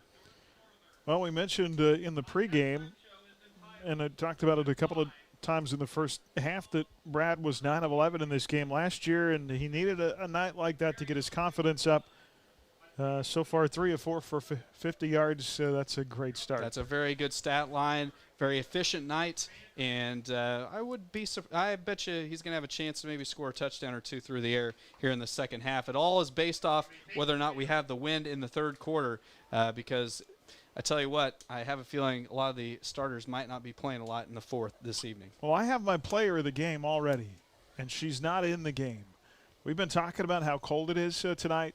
It is homecoming night here in Towanda, and the young gal that won homecoming queen tonight, she's down there at the 32. They put her crown on, or her tiara, and then she ran to the 32-yard line in her homecoming dress and grabbed her trombone. Oh, well, she knows the way to the heart, Aaron, as 2 fellow trombone players up here. But I didn't even notice that, Aaron. I was too busy in stat land. So I just wanted to point that out, that she's out there in a sleeveless dress marching with the band after she just won homecoming queen. A lady of many skills and talents. She's probably pretty cold. No just doubt. guessing. No doubt, no doubt. Well, the 4 touchdowns in the first half for Sam Elliott, having a great night and over 100 yards. Had the INT as well. Good night for Brad in the passing game. And McCurdy having a 3rd straight week where he's been pretty solid as well. And the Crusaders holding Circle to just 14 yards in the first half. More coming up. We'll check in with our This Week in Crusader Sports next here. Our Prairie Bank of Kansas halftime report on HKFM and the Crusader Sports Network. Listening to the Prairie Bank of Kansas Halftime Report. Find Prairie Bank of Kansas online at prairiebankks.com. Following tonight's game, get scores and highlights on the Central Kansas scoreboard. Buhler Crusader football is on Oldies 95.9 HKFM. Hi, this is Brett Henry, and for the past 75 years at Adams Brown Barron & Ball, we've served Kansas and America. To celebrate our 75th anniversary, we have rebranded to Adams Brown, Strategic Allies, and CPAs. For more information on our exciting changes, check out adamsbrowncpa.com and see why we are above and beyond. As your community bank, Prairie Bank of Kansas is always looking for ways to make banking more convenient, like e-statements. Eliminate the need to file your monthly statements. Now you can be notified the moment your statement is available and easily access it online. Sign up for e-statements online at prairiebankks.com or visit one of our locations in Stafford, Buhler, Inman, or Hutchinson. Prairie Bank of Kansas. How banking should be. Buhler Crusader football is on Oldies 95.9 HKFM. Well, hi, everybody. Welcome back here at halftime tonight. We're live from the Allen Samuels broadcast booth at Allen Samuels of Hutz. They're dedicated to helping you find the model that best suits your needs online at allensamuelshutch.com. We'll take a look at other scores around the league and the area tonight. Our Buhler Dental Care scoreboard coming up.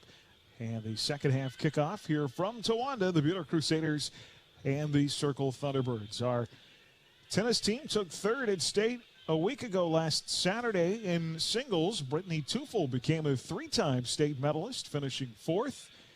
On the doubles side, Alex Hutton and Kayla Babcock placed fourth.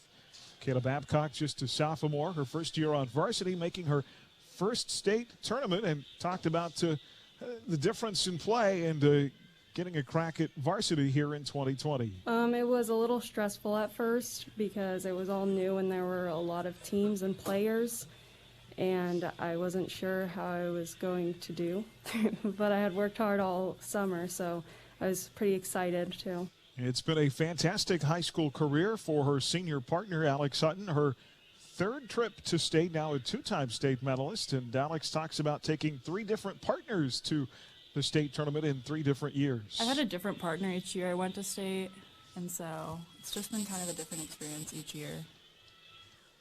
Golf went on to finish fourth Monday at the 4A state tournament in Winfield. Buhler was in the mix for their fourth state title. Winfield took the trophy, the Vikings #1, followed by Wamego in second and Andale third. Senior Lauren Specht medaled in fifth individually. The three-time winner this year will be playing golf next season at Dodge City Community College. On the volleyball court, the Lady Crusaders finished the regular season at 21-9. They swept a pair of matches in their final regular season games Tuesday at Winfield. Ranked fifth in the state, they're part of the Pratt 4A substate that also includes top-ranked Andale and 10th-ranked Nickerson. Sub-state action from Pratt tomorrow begins at 1 o'clock with match 1. Buhler will be a part of match 3 later in the afternoon against the Nickerson Panthers. Cross country starts the postseason tomorrow in search of a second straight title on both the boys and girls side. Individually, Leah Bentley and Tanner Lindahl will be among the favorites tomorrow and for the state tournament should the Crusaders qualify. Regionals at Prairie Ridge get underway, girls at 10, boys at 10:35 tomorrow. The soccer team finishes the regular season at 5-9-2. They won their home finale Tuesday over the Winfield Vikings 5-3. Lost at Berean Academy Thursday by a final of 4-1. They'll be part of the 4A Region 1. Seeding for that regional will come out tomorrow. We'll look at what is happening elsewhere in Crusader sports, and we're back with more of our halftime right after this. This has been the Prairie Bank of Kansas Halftime Report. The second half kickoff is coming up next. Crusader football is streaming online at adastradio.com and on your smartphone or tablet with the Ad Astra Radio app. Whether you're wanting to pick up a class or two while on break or looking to get a head start on your college career, Hutchinson Community College has online classes available throughout November and December. They're affordable, convenient, and flexible. IdeaTech brings the fastest, most reliable internet service to rural towns in our region, and we back it up with the friendliest customer service based right out of Buhler. With our fully fiber optic network, IdeaTech customers can enjoy speeds faster than those in the largest cities in the U.S. serving small communities in South Central Kansas and select parts of Hutchinson. Visit ideatech.com or call us at 620-543-5000 to learn more. The Cosmosphere had an unfortunate incident where sewage started to leak into the museum level. Given that we are supposed to care for and protect historic artifacts, we immediately called Phoenix Restoration because we knew Ryan and his team, they would work with us and get the situation eliminated so we could continue our operation. Reno County's only locally owned fire and water restoration company is Phoenix Restoration. They'll help you rise again after your disaster. Online at phoenixrestoration.com. Bueller Crusader football is on Oldies 95.9 HKFM. And back here from the Allen Samuels broadcast booth as we take a peek at our Bueller Dental Care scoreboard. I haven't seen it. Have you seen an updated Mac Augusta score, sir? Last score I have from our friends with McPherson Radio was just 6-0 Mac. I do have scores on all the games going on across the Ad Astra Sports Network. We'll start on KSKU. Central Christian leading Stafford at the half, 27-16. The last score I have, Trinity Catholic all over Hillsborough, 27-7. So the Celtics trying to secure a home berth for the playoffs. Then up the dial on Kicks 106. It's a third quarter score, Smith Center over Inman, for that District 3 1A title, 15-0. And then on Sports 1 on the Ad Astra Radio app, it is Clearwater leading the Swathers of Heston 28-17 at the half. Well, we talked about teams with a long history of struggling. The Haven Wildcats, they beat the Trinity Celtics last week, and they're up 20-7 tonight over Sterling to win a district title. And Sterling scored again, so it's now 20-12. But yeah, no, Haven has a chance to have a home playoff game, which it's been a few years since that has taken place. Little Roper magic on that team, Darby Roper. Darby's done a great job, and of course his dad, one of the best basketball coaches in Reno County. Absolutely. Some other scores that we have for you. Derby was leading May South 27-0. These scores either second quarter or halftime scores. Goddard and Andover tied at 7. Halstead 36, Wichita Trinity 0. Andale leading Collegiate in a battle of 3A unbeatens 22-0. Who's going to stop Andale from winning a state championship? I tell you what, Andale is just a well-oiled machine this season. Newton 8, Campus 8, Rose Hill leading Independence 27-6, Pratt 35, Nickerson 13. Andover Central leading Arc City 13-0. Mays 14, Hutch 13. A tight battle there for the Salthawks. Mulvane and Wellington tied at 7. We mentioned Mac was up 6-0 over Augusta. Elsewhere, got a couple 8-man scores. Canton Galva 45, Lincoln at the half, 70-8. Wow. And Little River shutting out the Solomon Gorillas right now, 36-0. Both of those 8-man schools are going to be in the playoffs come Thursday night in our area. Wamego 56, Abilene 0. And we mentioned the Haven score 20-7. El Dorado over Winfield at the half, 8-7. If El Dorado wins, they lock down the 3rd seed in the 4A West playoffs. If they lose, they would fall to 3-3, and they would fall to 5th, and that could vault Bueller up into the top 4. So we need some Vike magic tonight from our friends in Winfield to the south. That would get us at home for the first 2 weeks, which would be fantastic. Our coverage tonight brought to you in part by H&R Block, by Cargill Salt, by Crable Tree Clearing, by the Sheila Metzger Agency, and by Midway Motors. 28-0 Crusaders, second half coming up. And we'll start it off right after this on HKFM and the Crusader Sports Network. Did you know that the evaporated salt produced at your local Cargill Salt facility is among the purest of all salts? Cargill Salt of Hutch is proud to support the schools of Reno County. Collaborate, create, succeed. Cargill Salt of Hutchinson. Hi, I'm Dr. Dal Hunt with Bueller Dental Care.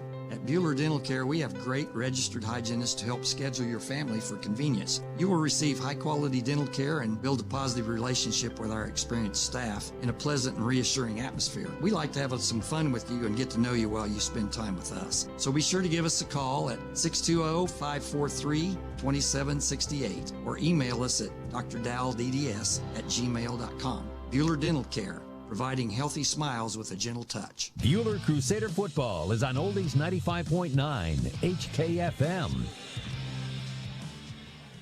Aaron West, Chris Shank, Tyler Adams, Colton Heights back with you from Thunderbird Stadium in Towanda on this final Friday of the regular season.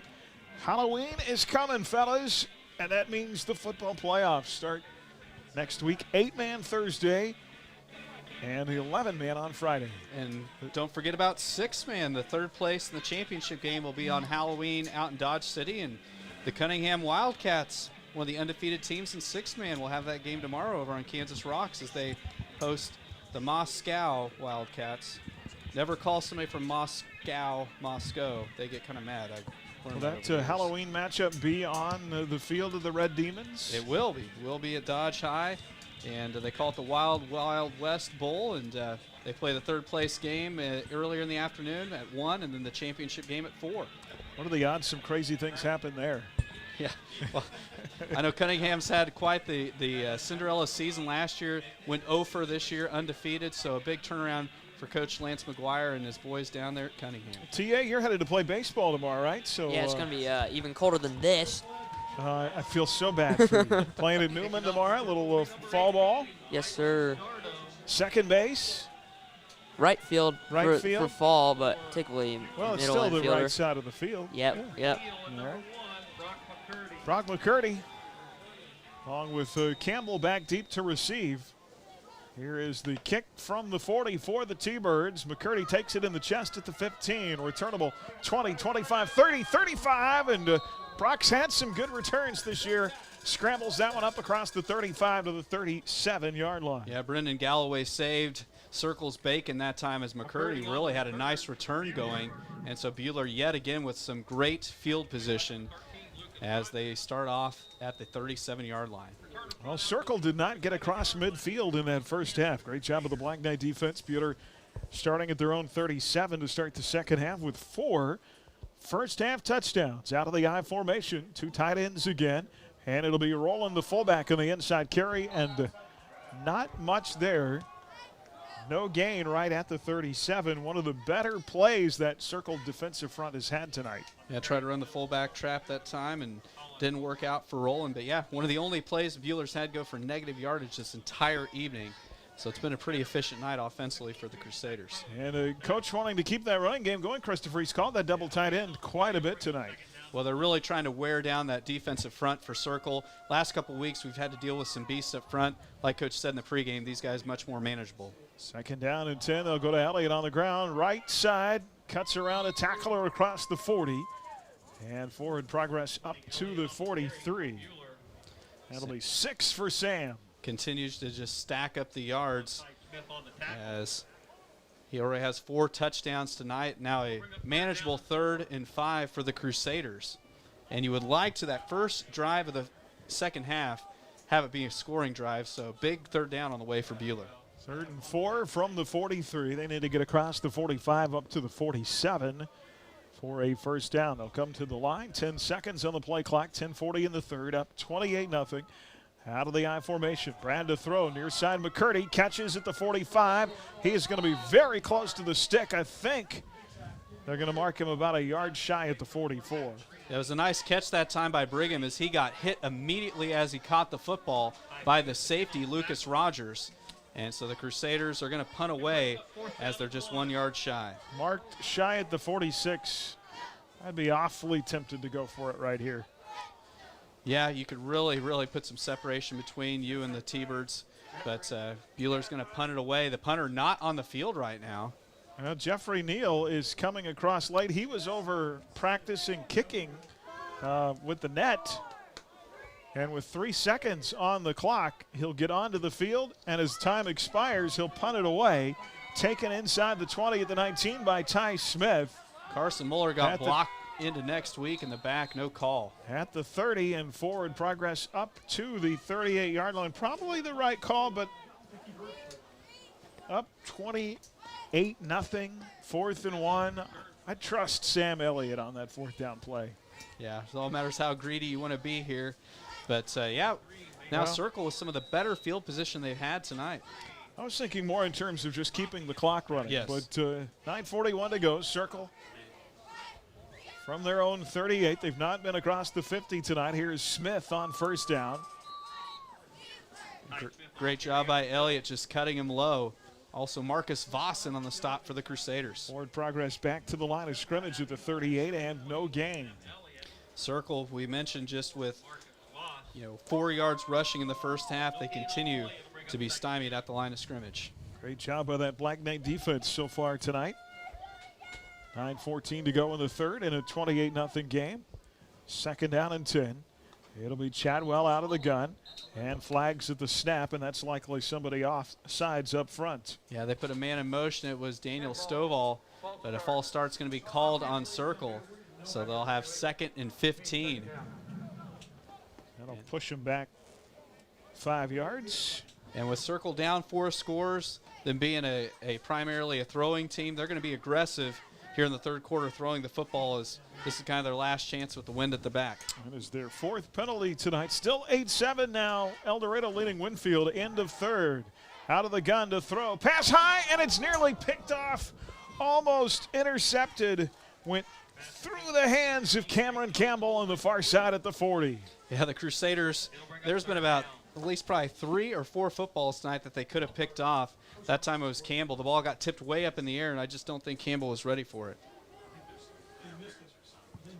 And they have still just completed 1 pass this evening tonight, Aaron. Third down and 15 at the 33-yard line. Throwing down on the way here. Cooper Chadwell out of the gun. 2 receivers left and 2 to the right. So they will put Jake Hageman in motion. Quarterback's going to keep it up the middle across the 35. And close to a first down, maybe a yard shy. I checked that. Not even close. They didn't get back to the original line of scrimmage. I'm sorry. My eyes deceived me there for a minute. They get to the 38. They're looking at 4th down and about 12. Well, Chadwell just more than doubled their rushing yardage on the night. That's what kind of a night it is with a 5-yard carry. So 4th down on the way. Circle is not converted to 3rd down in this game. And watch for the old Fakeruski here. Yeah, near midfield. Circle really with nothing to lose. And a low snap. Punter will get it. Gets the kick away with the right foot. High kick to the Buhler 40. It'll angle out of bounds from there. And Buhler's going to have it near midfield. Their second possession here of the second half. Leading 28-0, 8-12 now to play in the third quarter. And they will start from their own 36-yard line. Yeah, so again, Buhler had exactly the same starting point that they had to begin this third quarter. And let's see if we can put together a drive here, fellas. Jared Christensen, senior, in our spotlight tonight up on that offensive line. Out of the I formation, McCurdy alone with the receiver to the near side of the double tight set. Here's Elliott on the inside handoff. Across the 40, gets a late surge.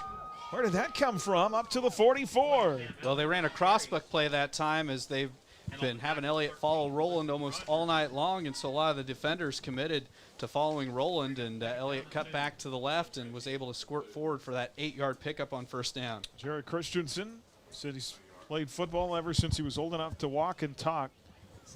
Started playing flag football at Hutch Rec in kindergarten. 2nd and 2. And Elliott, stutter step, close to the first down.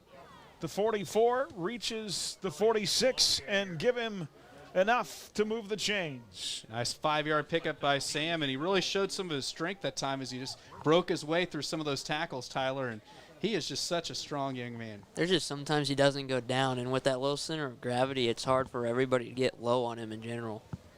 Christensen talking about him in our senior spotlight as we have an injured Thunderbird down. Wants to go to HCC next year to finish his auto mechanics classes and pursue a career in mechanics. Injury timeout here with 7:30 to go in the third. Brought to you by Man Wyatt and Rice Injury Attorneys. Helping people is their passion. Serving their clients with trusted legal advice online at manwyatattorneys.com. Looks like Zach Foes is down. One of the linemen for the T-Birds. Zach Foes, a 5'10", 225-pound junior, part of that junior class that had lots of success here at Circle and middle school, but it hasn't translated over to the high school side. And he is able, with some help, to get up and off the field. It's good to see him up walking off the field under his own power. Athletic trainer Brad Jones out there to help him to the sideline. 1st and 10 for Buhler at the 47. Clock is stopped with 7:30 to go here in the third. They lead it 28-0. This their second series of the third. They had to punt on the last series. On a 4th and 1, elected not to go for it. Going right into that teeth of that northerly breeze. 1st and 10, Crusaders out of the I formation. 2 receivers near side, including McCurdy and Coffey. Brad wants to throw, rolling to the right. Pump fakes, and he throws it out of bounds. Yeah, it was a 2-receiver route that time. Both guys breaking to the sideline here on the east side of Thunderbird Field, but both of them well covered that time. Neal had some time as he rolled to his left, but just had to throw it out of bounds to live to fight another day. El Dorado now up 16-7 on Winfield with 11:20 to go in the 4th. Vikings are going to have to get something going. Get the rally caps on, fellas. 2nd down and 10. Buhler to the line with 8 ticks on the play clock here. Single making an I-back set. Here is Sam Elliott up the middle. Gets across the 50 and falling forward to the circle 49. It picks up 3 on 2nd down. We're looking at a 3rd down and about 6. Just got another Buhler Dental Care scoreboard update from down in Augusta. McPherson only leading 12-0 halfway through the 3rd. Orioles are always feisty at home, aren't they? Yeah, and they always play physically. I mean, you always know Augusta's one of those teams that it's going to be a physical matchup. Call it 3rd and 7. They'll put Brad out of the gun. 3 receivers, 2 left on the 3rd down. There's the slant route over the middle to McCurdy. 1st down across the 40. Went up high to bring it down. Held on to the 39. And I see him just continuing to play with more and more confidence. 1st down. It was a great completion that time. And really did a nice job of going up and getting the football. And those quick slants are tough to defend with McCurdy having that leaping ability. 1st and 10 at the 39 of a 10-yard pass play. 6:20 to play in the 3rd. Buhler up 28-0. Neal will come to the line of scrimmage. He's got Atherton and Elliott behind him. In the eye, rolling out, trying to hit his 2nd tight end. Henderson in the hands on the far side of the 30, and that pass a little high and incomplete. Well, if you're going to miss on a throw, you always want to throw it high, so that way it's hard to pick off on the sideline. So just a little too high for Henderson to go up and get, and it'll bring up a 2nd and 10 now for the Crusaders. Ryan Henderson tried to stretch out with that 6'1" frame, and just had to go off his hands out of bounds. 2nd down and 10. Middle of the field, left to right in the 3rd. Out of the I formation. Here's Elliott. Big hole up the middle at the 35-30. Stutter step to the near side. 25-20, 15-10, 5. Touchdown, number 5 for Sam the Man. Tonight, Crusaders score again. That's Sam Elliott's biggest run of the night, a 39-yarder, as he takes it to the house right into the interior of the circle defense, and then angles his way to the near pylon, and a great run there by Sam Elliott for TD number 5. Well, that was a great hole there by the O-line, and then once you got there, when there was a lot more green, having to fake out the defenders like the D-backs and the linebackers, that was just a great job to cut. Out of the hole, Jeff Neal for the extra point. It is low, but he just does scrape it through. That was not a great snap that time. No, but miraculously, Jeffrey Neal got just enough of it to get over. It doesn't matter how you get it there as long as it gets through. 35-0, 5:58 to play in the 3rd. Crusader football on HKFM and the Crusader Sports Network. Crusader football coverage on the sports page at adastroradio.com. You're listening to Buhler Crusader football on HKFM. This is Rod from Rod's Tire and Service in Hillsboro. Carrie and myself and our entire staff want to let you know that we are still open to keep you rolling. We encourage customers to take advantage of our vehicle pickup and drop-off service. We can pick your vehicle up for new tires or service and return it to your house or business. Our farm service trucks are ready as always. We all need to do our part to keep ourselves and those around us healthy and safe. From all of us at Rod's Tire and Service, we thank you for your continued support and business. Your one-stop complete source for Firestone tires is Rod's Tire and Service in Hillsboro. Bueller Crusader football is on Oldies 95.9 HKFM. Well, Sam Elliott had a 6-touchdown game earlier this year, 5 tonight.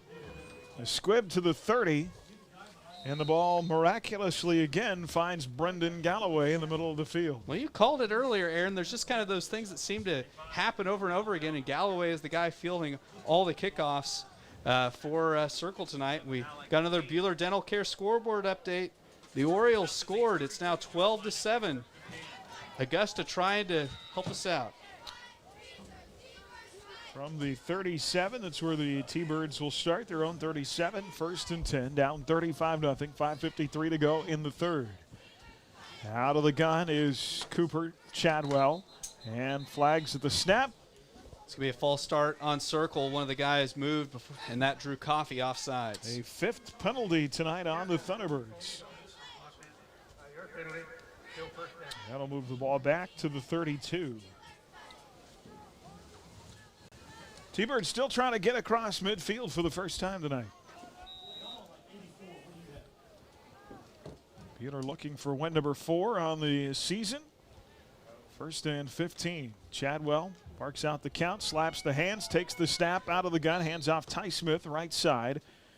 Progress back to the line of scrimmage at the 32 for no gain. Matthew Eddy in on the stop there for the Crusaders. Nice open field stick for the sophomore. Third quarter, Smith Center now 15-0 over Inman. Hutch leading Mays 20-14. And Newton has really put it on against Campus 35-8. Mentioned Mack leading Augusta 12-7 in our Bueller Dental Care scoreboard. 2nd and 15. Back to Smith. Big hit at the line of scrimmage, and Smith falls forward to the 30. I think that was Coffey, wasn't it, who leveled Ty Smith? Yeah, that was a big shot for Coffey there. A little espresso shot there as he dropped him for 2. Dalen Coffey talked to us in our pregame tonight about switching at the beginning of the season from linebacker to that swords position or defensive end for the Crusaders. Likes to use his athleticism there. We're talking about swords. We'll have to do that Sean Connery reference later on. 3rd and 17, and pressure.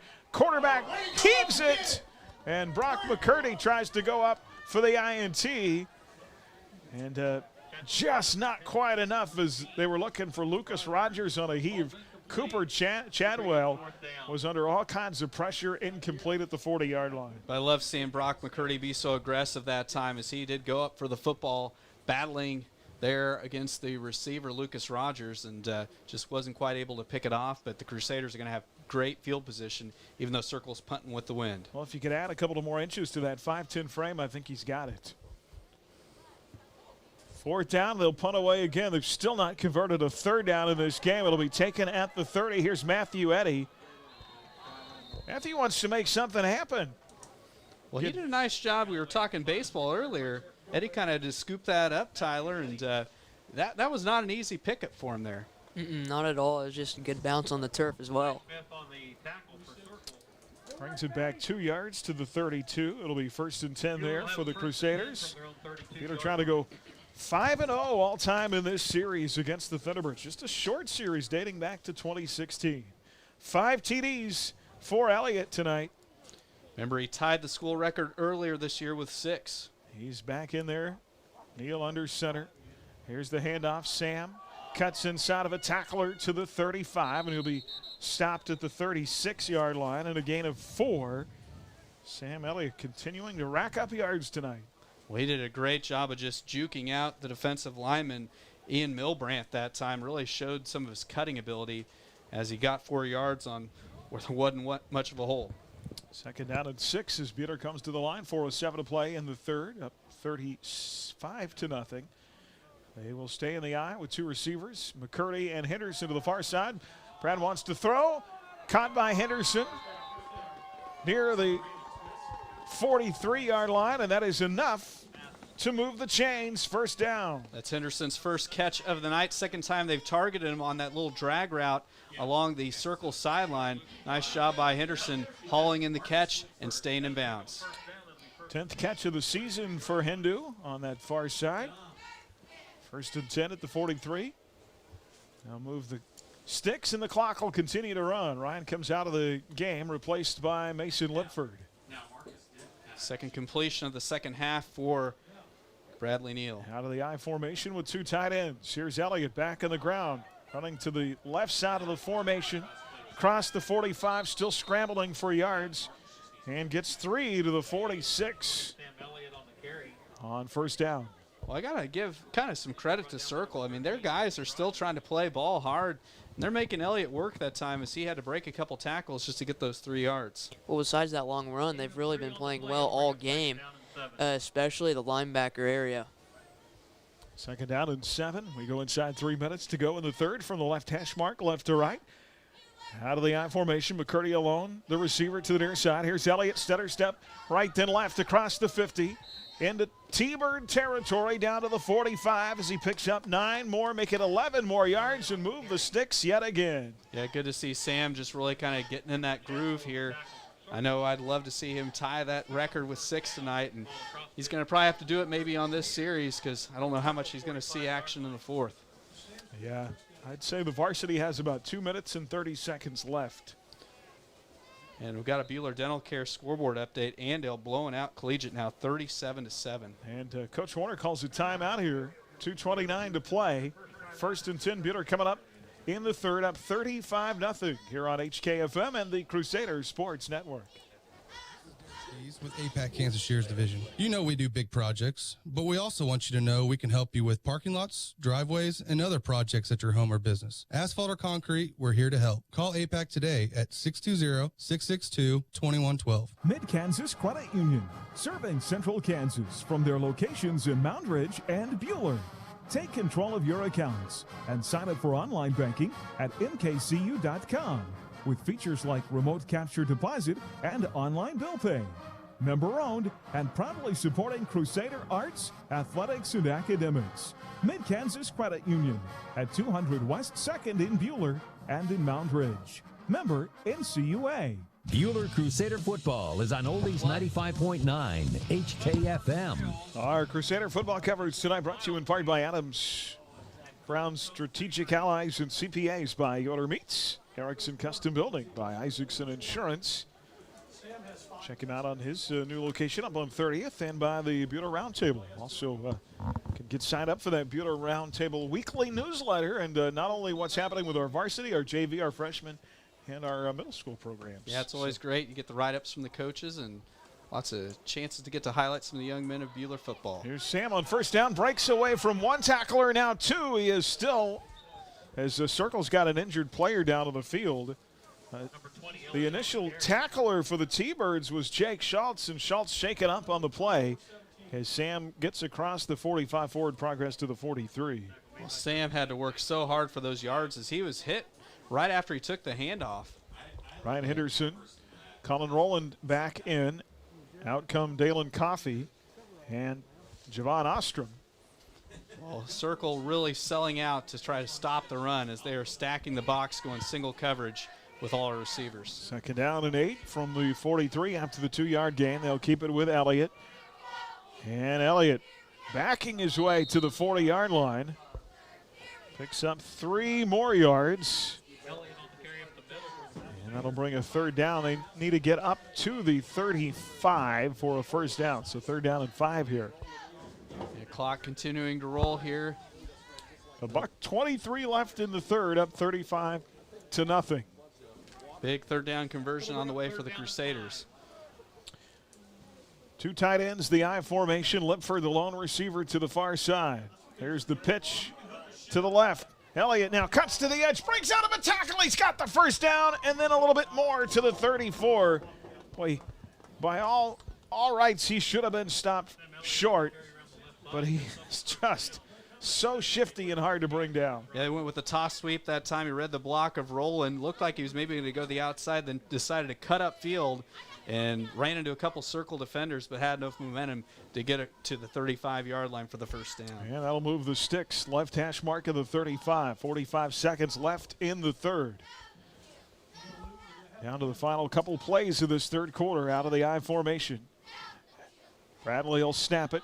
Hands off to his running back. Sam stood up, fumbles the football. It's loose. Circle's going to pick it up. Scooped up. 50, 45, 40. Near sideline, 35, 30, 20, and down to the 15-yard line. Sam with a rare fumble. Scooped up by Lucas Rogers and returned to the Buhler 15-yard line. And Bo Van Bruggen saved our bacon that time as there was a nice block thrown downfield by Jacob Garby on Bradley Neal trying to make the touchdown-saving tackle, but Van Bruggen was able to catch him from behind. Yeah, it was a nice job by Van Bruggen just to be able to stick with it, because there's a couple times that he got in the way of a couple blockers, so just be able to stick with that and make the tackle. First time Circle has had the ball in Buhler territory tonight, inside the 20-yard line at the 15. Boy, this is a pride time for that Black Knight defense. Yep, best field position by an eternity for Circle. See if they can redeem the fumble. Second of the night for the Crusaders. Inside handoff. They go with a bigger back in Daniel Stovall, 5'11", 175, the senior. His first carry tonight, and he gets 2 forward to the 13. Yeah, Levi Atherton came off the edge that time and nearly stopped him for a loss. That'll be the final play of the third quarter with only blemishes tonight by the Crusaders. A couple of fumbles. 35-0 with 12 minutes left on HKFM and the Crusader Sports Network. Nice job, ladies. Jackson Meat, just in time for the cool fall air. Be sure to try our new caramel dips, peach jam, and gourmet popcorn. Pair these fall favorites with our fresh meats for a one-stop shopping experience. Shop locally with us at Jackson Meat in Hutchinson. Don't be left out in the cold shivering when you can have a heater in your coat. That's right. You can install the Anceris Torch 2 universal coat heater into whatever coat you want to wear and stay warm with up to 4 hours of heat between charges. Turn the heat on and off or adjust the heat with the press of a button. What a great gift idea for just $79.95. Shopping Sunflower Electric Supply keeps more money circulating locally. So come see us today, Sunflower Electric Supply in Hutchinson, Great Bend, or Liberal. Buhler Crusader football is on Oldies 95.9 HKFM. Well, I guarantee as we go to the fourth, Circle second down and 9 at the 13. After all the work this Black Knight defense has done tonight, they are motivated for a stand in the red zone. They do not want to let this T-Bird offense get into the end zone. Yeah, and that definitely the cold probably contributing to that fumble. Tyler, how cold is it out there now? Well, right now it's 38 and the real feel is 33. The wind's not too much of a factor, but it still gives the wind chill pretty much a good boost in degrees. Yeah, second down and 9. Chadwell out of the gun, fires, touchdown. Circle scores just, I believe, maybe just the second or third completion on the night. It's got to be the first catch of the night for Jake Schultz. And a touchdown. So 13-yard completion from Chadwell to Schultz. Gets the T-Birds on the board for the first time tonight. 11:54 to play here in the game. And Jake Schultz on the 13-yard pass reception. And to kick the extra point, number 18, Michael Fajardo. Okay. Michael Fajardo has entered the stadium, and he's on for the PAT. They were playing soccer tonight over at El Dorado, so he must have rushed back to kick tonight. And he missed it. Wide left. And he is not too well pleased with himself after that. 11:54 to go in the game. Buhler 35, Circle 6 on HKFM and the Crusaders Sports Network. On your smartphone or tablet with the Ad Astra radio app, Buhler Crusader football is on Oldies 95.9 HKFM. The veterinarians and staff at Abilene Animal Hospital would like to wish Coach Warner and the Buhler Crusaders a healthy and successful season. The same level of hard work, dedication, and commitment to excel on the field is what we do at Abilene Animal Hospital. We continue to invest in new diagnostics and technology to make every effort to give you and your pet the best care possible. Go Crusaders! Buhler Crusader football is on Oldies 95.9 HKFM. Well, a Bueller fumble leading to Circle's first score of the night. 11 turnovers now on the season for the Crusaders, and I know that's an area coaches like to get cleaned up. I think they've had a turnover pretty much in every game this year. So, yeah, I think you got to go back to, do we have a turnover in Augusta? I know that felt like that was one of the cleaner games. Maybe Augusta or El Dorado, somewhere in there. So, yeah. Well, there was a turnover at El Dorado because that was their only defensive score, right? That's right. Bradley fumbled in the end zone. Here is Brock McCurdy on the return from the 25 up the middle. He's still running across the 40. Great return that to time. The 43. Great return that time by McCurdy. And he kind of gets lost once he goes into traffic. All of a sudden, he'll squirt free for a few more yards. Yeah, it's Jacob Garby in on the stop for Circle. So now, see if the Crusaders can put together, after you have a drive, end with a turnover. You know, they'd like to get that bad taste out of their mouth and put together a good scoring drive here. Good thing wind at our back here now to begin the fourth quarter. They keep the Varsity on the field. 1st and 10 at the 43. They're going to work Neal out of the gun with Elliott to his left. 3 receivers, Coffey and McCurdy to the far side. Atherton to the near side. Brad to throw, wants to go long. He has McCurdy, Brock at the 25, 20, 15, 5. Did he get in? Oh, no! They marked him just short. Terrible spot. Right at the end, he reached over the goal line.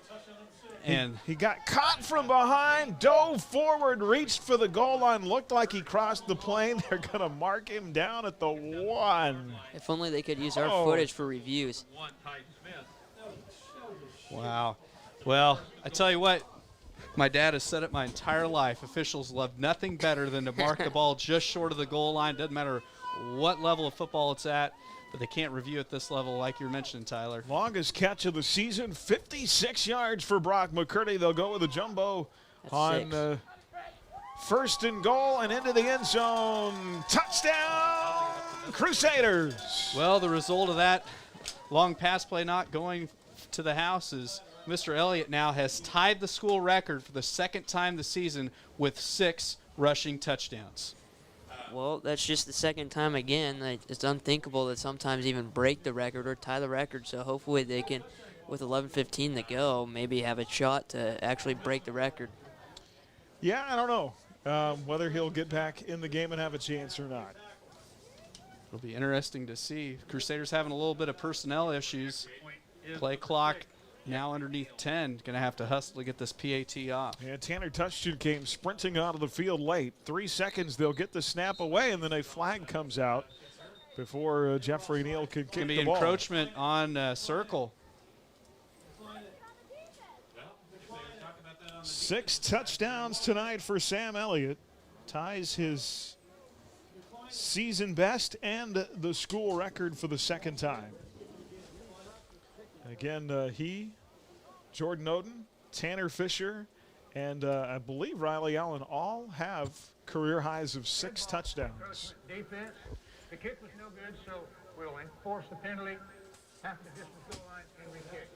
That is a 6th penalty tonight on Circle. They will mark it half the distance and re-kick. Boy, I think you said earlier tonight that was the best throw Brad had all season. I think that one right there might be it. Oh, that was. He had to launch it, and he got it downfield, hit him in stride. And Jeffrey Neal punts it through. 11:15 to go in the game. Bueller 42, Circle 6 on HKFM and the Crusader Sports Network. See, the Black Knights can get back to work coming up. Of your dusty or muddy driveway, APAC Kansas Shears Division is here to help. This is Derek Fees. Call us and ask us about our asphalt millings. If you are a do-it-yourselfer, arrange for pickup or delivery at your convenience. Call APAC today at 620-662-2112. Mid-Kansas Credit Union, serving Central Kansas from their locations in Moundridge and Bueller. Take control of your accounts and sign up for online banking at mkcu.com with features like remote capture deposit and online bill pay. Member owned and proudly supporting Crusader arts, athletics, and academics. Mid-Kansas Credit Union at 200 West 2nd in Buhler and in Mount Ridge. Member NCUA. Buhler Crusader football is on Oldies 95.9 HKFM. And here's the kickoff by Weiscarver. It is going to be picked up near the 20-yard line. And not much on the return for the T-Birds. Forward progress to the 22. Great gang tackle that time. Marcus Vossen on the stop, along with Javon Ostrom. And great to see a bunch of Black Knight hats all meeting around the circle return man. Live tonight from the Allen Samuels broadcast booth online at allensamuelshutch.com. Allen Samuels Chrysler Dodge Jeep Ram. Come by, let's be friends. Our good buddy, the photo cowboy, he got himself a new an Eco Diesel Dodge Ram. Here's a run on first down. A quarterback keeper by Chadwell across the 25 and up to the 27. And he said that Eco Diesel Ram is getting him over 20 miles to the gallon. That's impressive. Wow. Well, he has been very partial to his Rams over the years. And he got a white one this time. Okay, he's not going with the red. Ball marked at the 27. So a gain of 5, 2nd and 5. Clock running at 10:38 to go in the game. Of course, circle working into the wind. Well, we'll have to watch here, buddy, to see when some of the younger kids trying to warm up on the sideline, make their way into the game. Handoff on 2nd down across the 30 to the 31. And I believe that is that Ty Smith on the carry? Yep, Smith. Actually, no, it's not. That is Stovall. Daniel Stovall on the carry, his first of the night to the 31. 10 minutes to go. That'll bring up 3rd down and 1. 3rd down and 1. Three wide to the near-hand side. Cooper Chadwell out of the gun, trips right, wants to throw on 3rd down, going long, good coverage down the field, and that is picked off at the 45. Returned across the 50, and Levi Perez holds on for the INT. Well, with so many balls tonight, the Crusaders have had chances to get picks on. Good to see the Crusaders get pick number 2 of the evening. And the Crusaders will have great field position, as not only did he pick it off, but he advanced the football across midfield, so the Crusaders will have 1st and 10 at the 49. They're bringing second strings on right now. Okay. From the circle 49-yard line. That's the JV offense. Gavin Patton is in at tailback, Atherton at fullback. And here's the handoff, far side. Matthew Eddy is the new quarterback. Across the 50 and up to the 48-yard line. So Patton gains a yard on his first carry of the evening.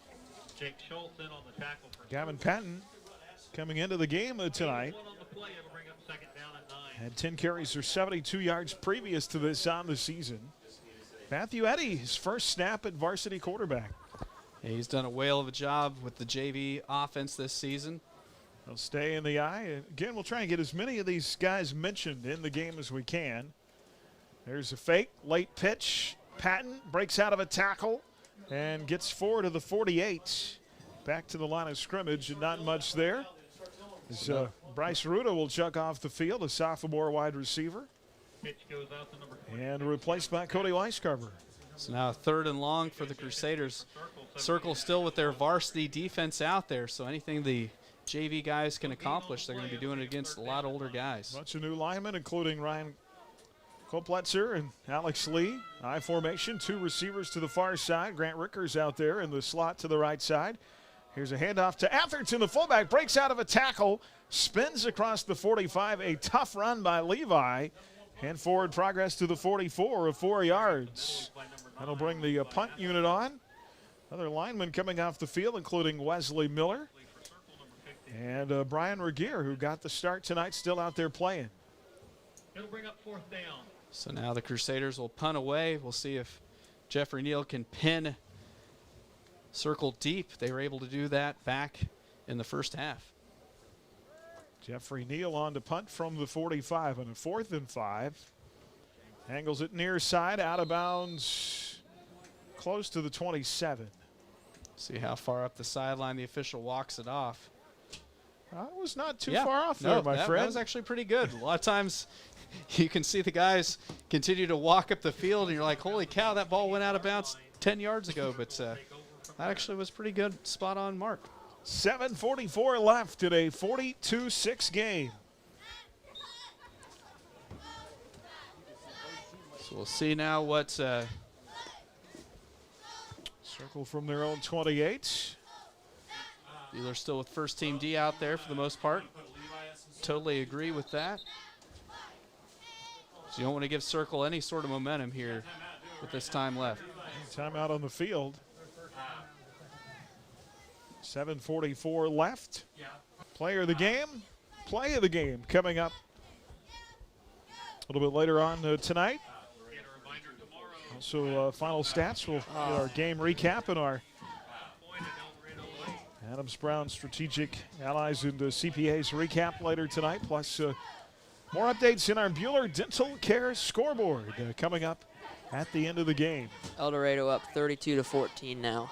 El Dorado pulling away, so it looks like Bueller holds on to win. They will be the 5-seeded home next week. If they win that game, they will go on the road in week 2. Fourth quarter scores: Mac 25, Augusta 7. Fort Scott leading Coffeyville 28-0. Smith Center 29, Inman 14. Wichita Capon beats Hayes tonight 24-6. And Hayes was off to a really good start this year. One of the best starts for Hayes in many years. Fourth quarter scores a tight one. Mays now up on Hutch High 28-26. Derby blowing out Mays South 48-3. In our Bueller Dental Care scoreboard. 1st and 10 for Circle out of the gun. There's the pitch to Smith to the far side and drug down near the 30-yard line. Gavin Patton with a great play made in the far flat from the outside linebacking position. And a gain of just 2 yards. It'll bring up a 2nd down and 8. As you mentioned, Chris, coach electing to keep a lot of his first-string defenders in the game. Well, now they're really starting to work some guys in. Short gain on the play. It'll bring up 2nd down and 8. Patton getting some action out there. Yeah, Marcus Voss, I saw, was back up on the defensive line. Got Alex Lee at defensive end. Screen pass. Here's a pass near side, incomplete, looking for Schultz with Matthew Eddy on the coverage. Incomplete. That'll bring up 3rd down. Jake Spencer, sophomore, onto the field, and he will replace Marcus Voss. Also in Carson Moeller. And out comes Tanner Tustian. Well, Augusta just scored. It's now McPherson 25-14 over Augusta. 3rd down at 8 at the 30.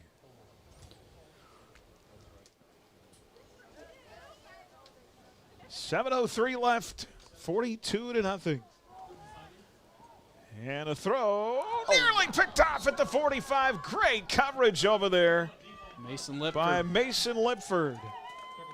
Intended for Bonner Jeffries on the far side of the 45, and Lipford almost picked it off. So 4th down on the way. Circle will bring the punt unit on. Matthew Eddy back to return. I just want to give Mason Lipford some props. After being the backup to Graham Fluck, now he's having to play all season, and he's just done a great job. Of course, he battling back from that bad injury he had in baseball. That was scary. That was scary. Absolutely. Matthew Eddy near the 45 to return. Off the right leg of the kicker, it'll bounce at the 50 and take a circle roll down to the 40. Yes, the 40-yard line. It's like the old roll on Price is Right. When will it stop? So 6:45 remaining. That's the 2nd-string offense out there. Bueller will start from their own 40. I believe it's going to be Wade Meyer under center this series for Bueller. Meyer, the sophomore, comes out onto the field. Chase Spencer in at fullback. Wise, Carver, and Ricker lined up. Receivers to the near side. And Meyer will pitch it to his tailback. Gavin Patton across the 45. They'll stop him knee down at the 45. Gain of 5 on 1st down.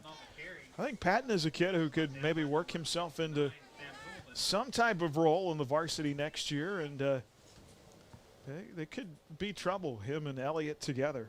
Well, he just adds so much depth in that backfield. He's such a tough runner. Luca Gotti comes onto the field, a sophomore for the first time tonight. Second down and 5 at the 45, out of the I formation. Single receivers either side.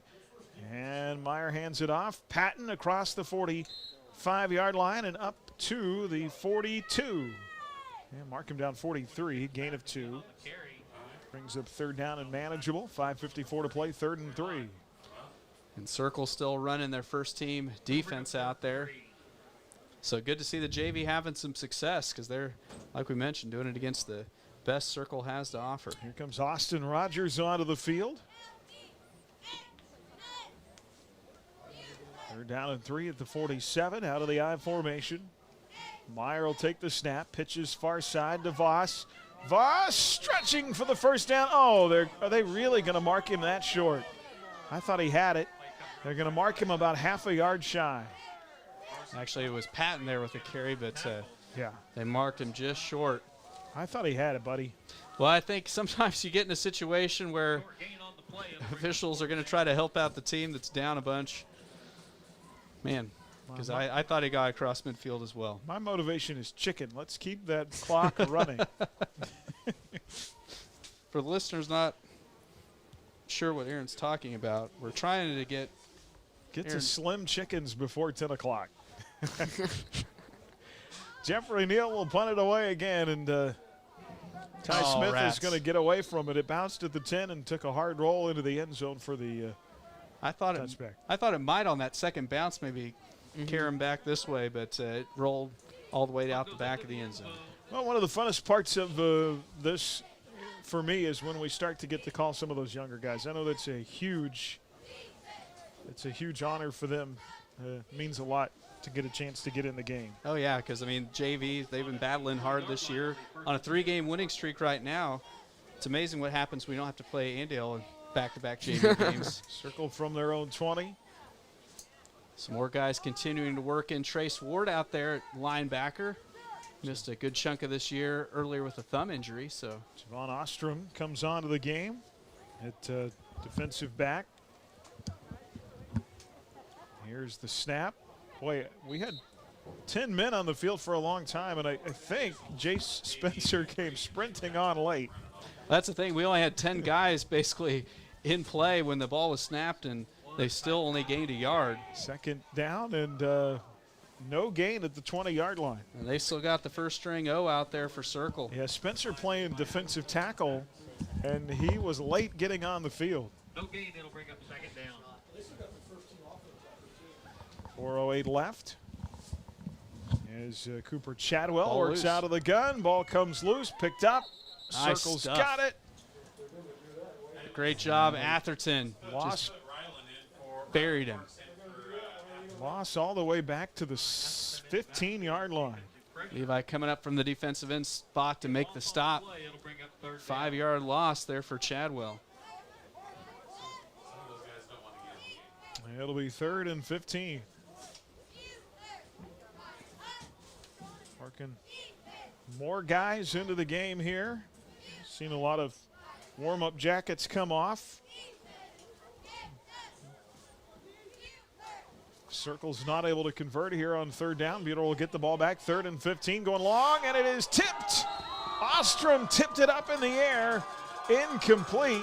Carson Moeller was in the area, but great play by Javon Ostrom to tip that ball away from the receiver. Yeah, great play, and the Crusaders secondary continues to have a big night, so now Circle be forced to punt it away here.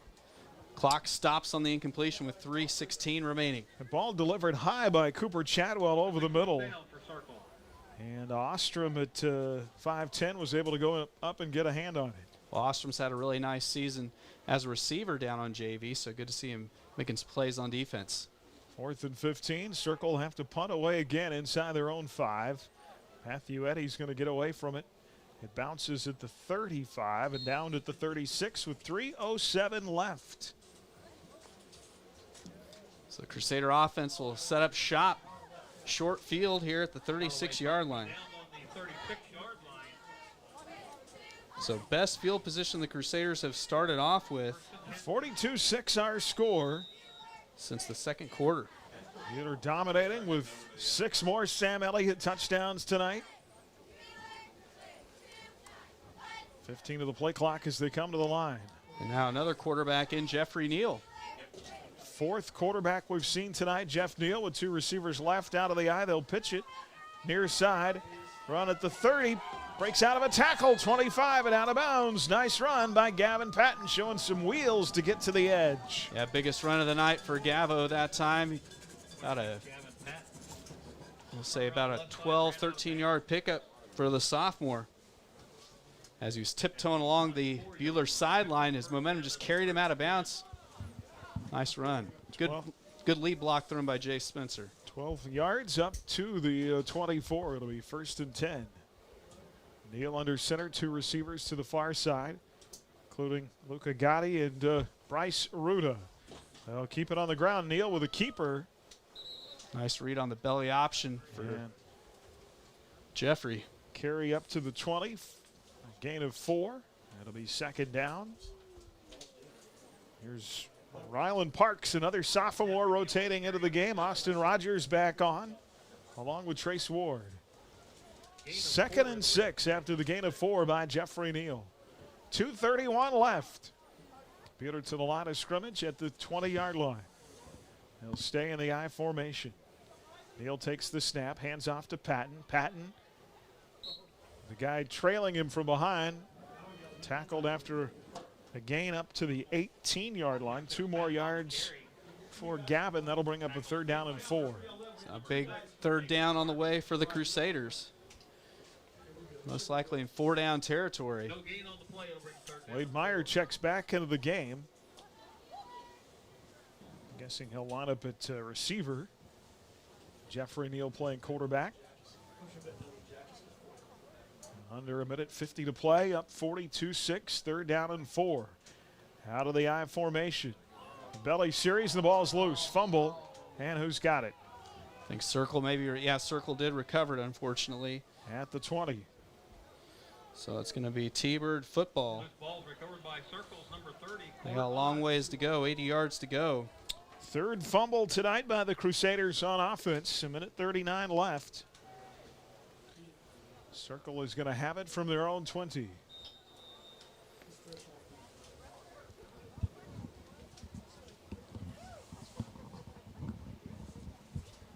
So 3 receivers set here to the near side, 4 wide overall. 1st and 10 out of the gun, and Circle had all sorts of movement before the snap.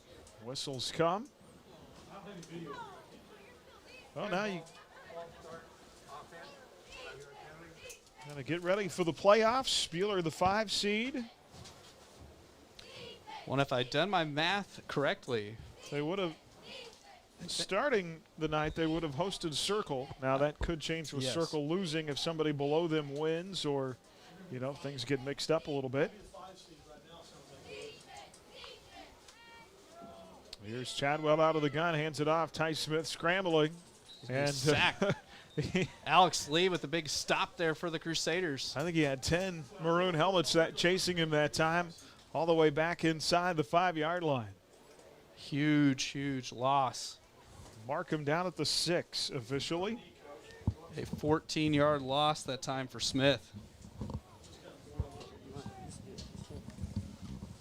So Circle we could see the T-Birds again next week in Bueller. Mason Jones working his way in, one of the freshmen that suited up tonight.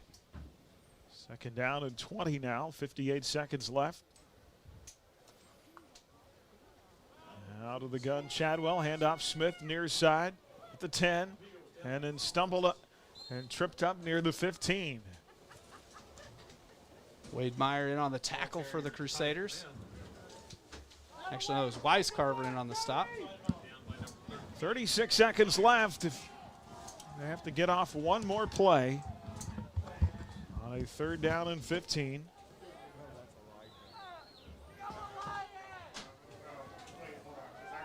So Elias Harder checking in, one of the seniors for Bueller, seeing some of his first action, I believe, on the varsity field this year. 42-6. Here's Cooper Chadwell one more time out of the shotgun, handoff Smith. and he will be stopped at the 15, and that should be the final play of the game. You know what impressed me most tonight? What's that? Several things I thought that went well tonight. The young guys came in on defense, and they held them. Yes, they did. Pretty cool. Circle had their first string offense, and they're out there till the bitter end, and second string and third string and beyond all did a great job of keeping Circle off the board. And Circle wouldn't have scored tonight had it not been for that one turnover. Well, and I'll tell you this, big win, needed the win 42-6, but I guarantee you the 3 turnovers will stick in the craw of the head coach. Yeah, it was a good win, but not a perfect win, and one that definitely, there's after every game there's things you can work on, and I'm sure the turnovers will be something Coach will be unhappy with. But overall, good night for the Crusaders, good solid win, good to bounce back after such a frustrating game last week and kind of get the ship going in the right direction going into the playoffs. And I don't so much the late turnover by Jeffrey Neal, the freshman quarterback in there. I mean, I wouldn't so much worry about that one as the 2 that came earlier. Sam Elliott's came on a situation where he was just trying to make a play, make extra yards, and it's cold, and it's a cold the ball's night, hard. yes. You know, I mean, he only tied the school record for touchdowns tonight, so you can't put too much blame at Sam's feet tonight. But man, a win feels good to be back in the right direction, 4-3, and to get to host a home playoff game next Friday night, and it very well could be the Circle Thunderbirds again. Yeah, so it'd be interesting to be like a few years ago when we played Winfield in the regular season and then had Winfield in the first round of the playoffs, but in that case, both of those games were in Buhler. Within the course of a week, the Vikes had to come to Buhler 3 times, twice for football and once for soccer. And so, they had a lot of miles up the interstate in that 1 week. What a big win tonight. 42-6 is the final. 6 impressive touchdowns by Sam Elliott. We'll recap it all coming up in our Shirt Shack postgame next here on HKFM and the Crusader Sports Network. Favorites are back at Jackson Meat, just in time for the cool fall air. Be sure to try our new caramel dips, peach jam, and gourmet popcorn. Pair these fall favorites with our fresh meats for a one-stop shopping experience. Shop locally with us at Jackson Meat in Hutchinson. You've been listening to exclusive coverage of Crusader football on HKFM. Stay tuned for the Shirt Shack postgame show. We'll bring you analysis and break down the numbers from tonight's game. The Buhler Crusaders on Oldies 95.9 HKFM. Do you bleed maroon and white?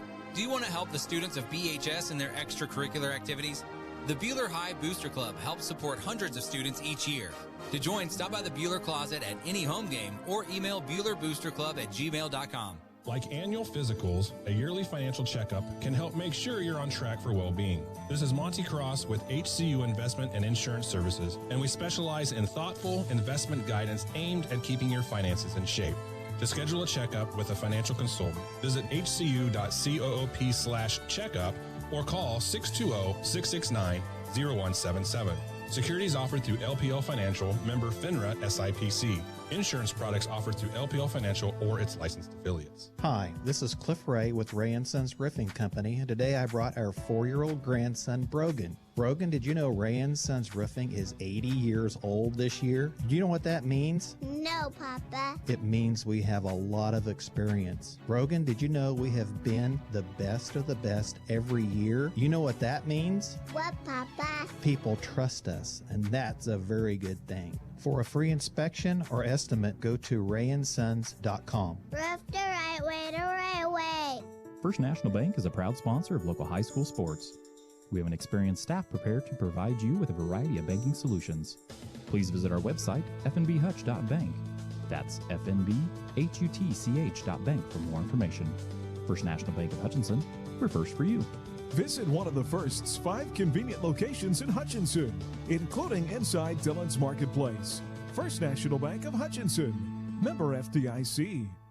Buhler Crusader football is on Oldies 95.9 HKFM. Well, hi, everybody. Welcome back on our Shirt Shack postgame, live from the Allen Samuels broadcast booth. Thank you for our partners at Allen Samuels Chrysler Dodge Jeep Ram of Hutch as we recap a 6-touchdown night for Sam Elliott. Elliott had 4 in the first half, and then 2 more in the second half. Ties his own school record at 6.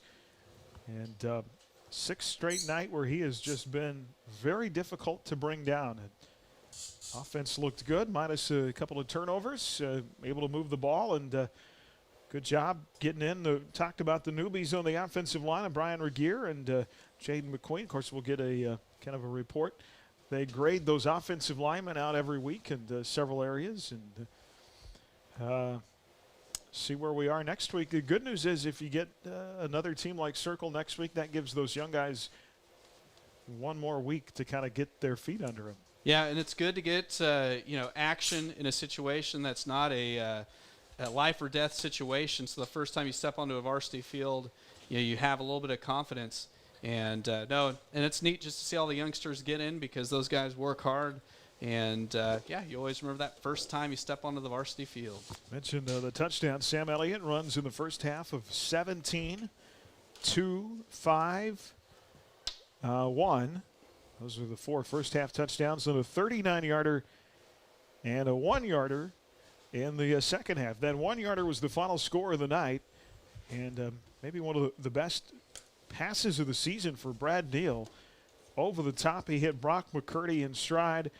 Brock stretched for the goal line, and they marked his knee down inside the 1 on a 42-yard pass play.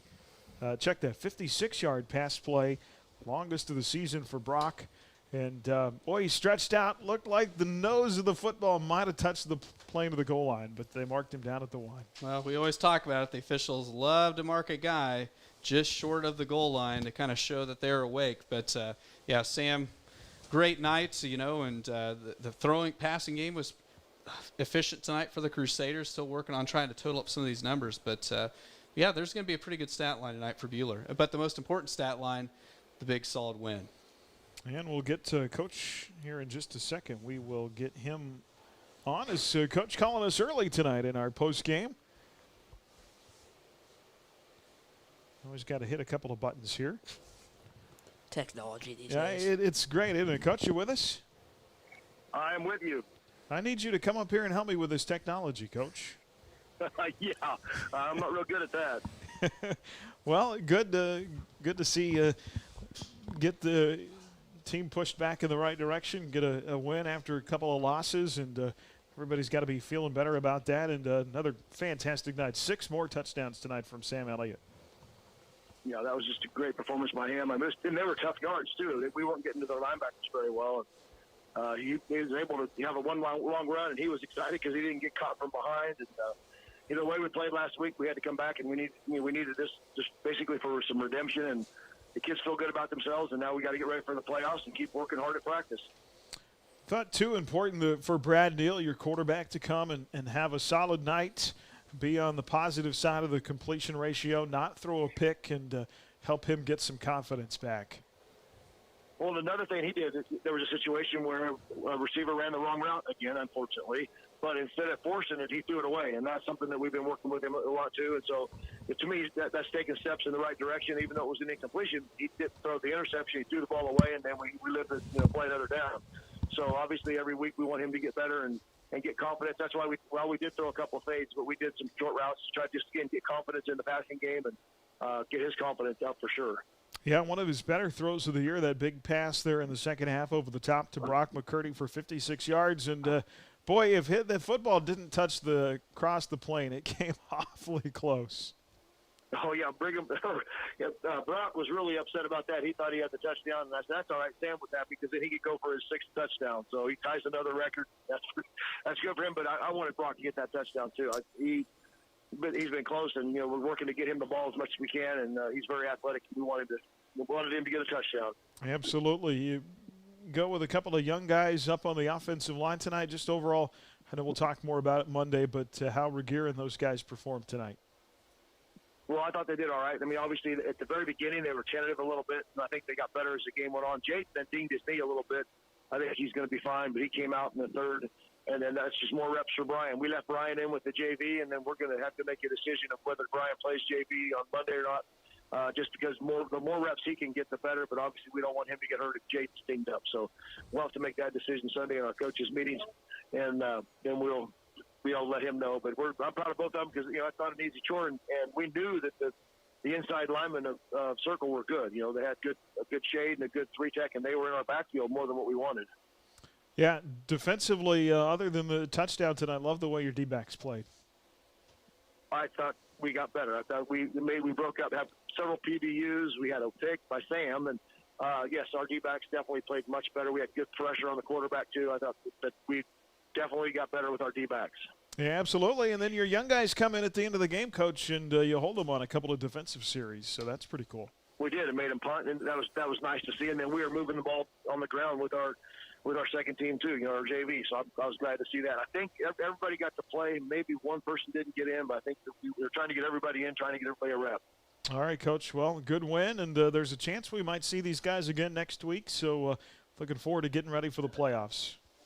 I'm ready for it too. I mean, I hate the fact that we had a chance to be the 3 seed, and we're going to be probably the 4th or 5th, and that's all right. We'll play where we can. I know this would probably put us on the McPherson side, and I know our kids want to play McPherson off of that again, so we've got to win a couple of games to get that done. All right, Coach. Sounds good. Well, we'll talk to you Monday. Drive home safe. Thanks for your time. Thank you. There's Coach Steve Warner happy with his team after a win tonight, back in the right direction in a 42-6 final and 6 touchdowns for Sam Elliott. Chris will have all the final numbers coming up, and our player and play of the game. That is next here from the Allen Samuels broadcast booth. Our Shirt Shack postgame on HKFM and the Crusader Sports Network. Coming up, we'll revisit the key stats with today's Mid-Kansas Credit Union game recap and hear from head coach Steve Warner. Crusader football is streaming online at AdAstraRadio.com and on your smartphone or tablet with the Ad Astra Radio app.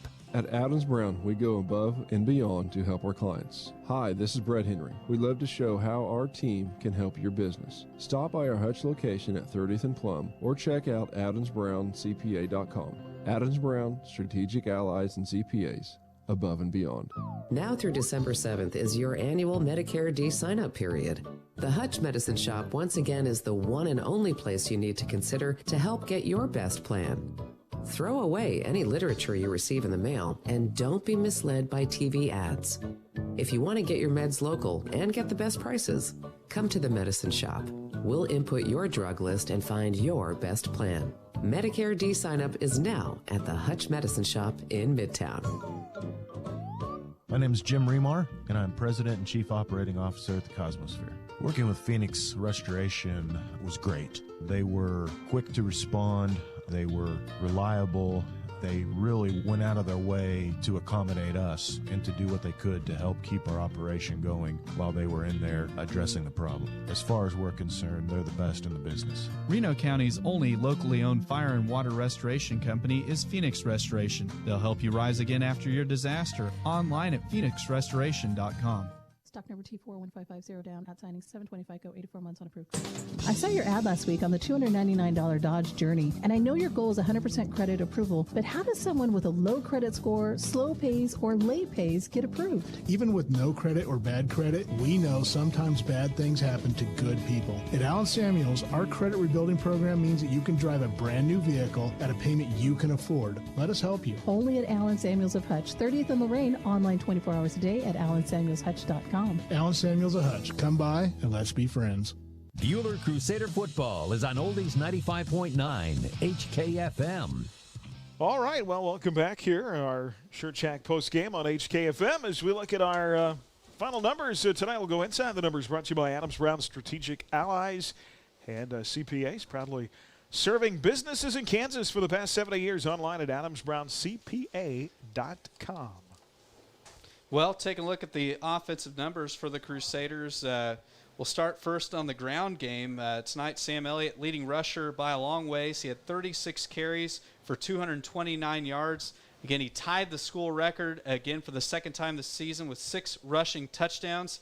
Second in rushing tonight, Gavin Patton, the sophomore JV back, had 7 carries for 28 yards. Colin Rowland had 3 carries for 8 yards.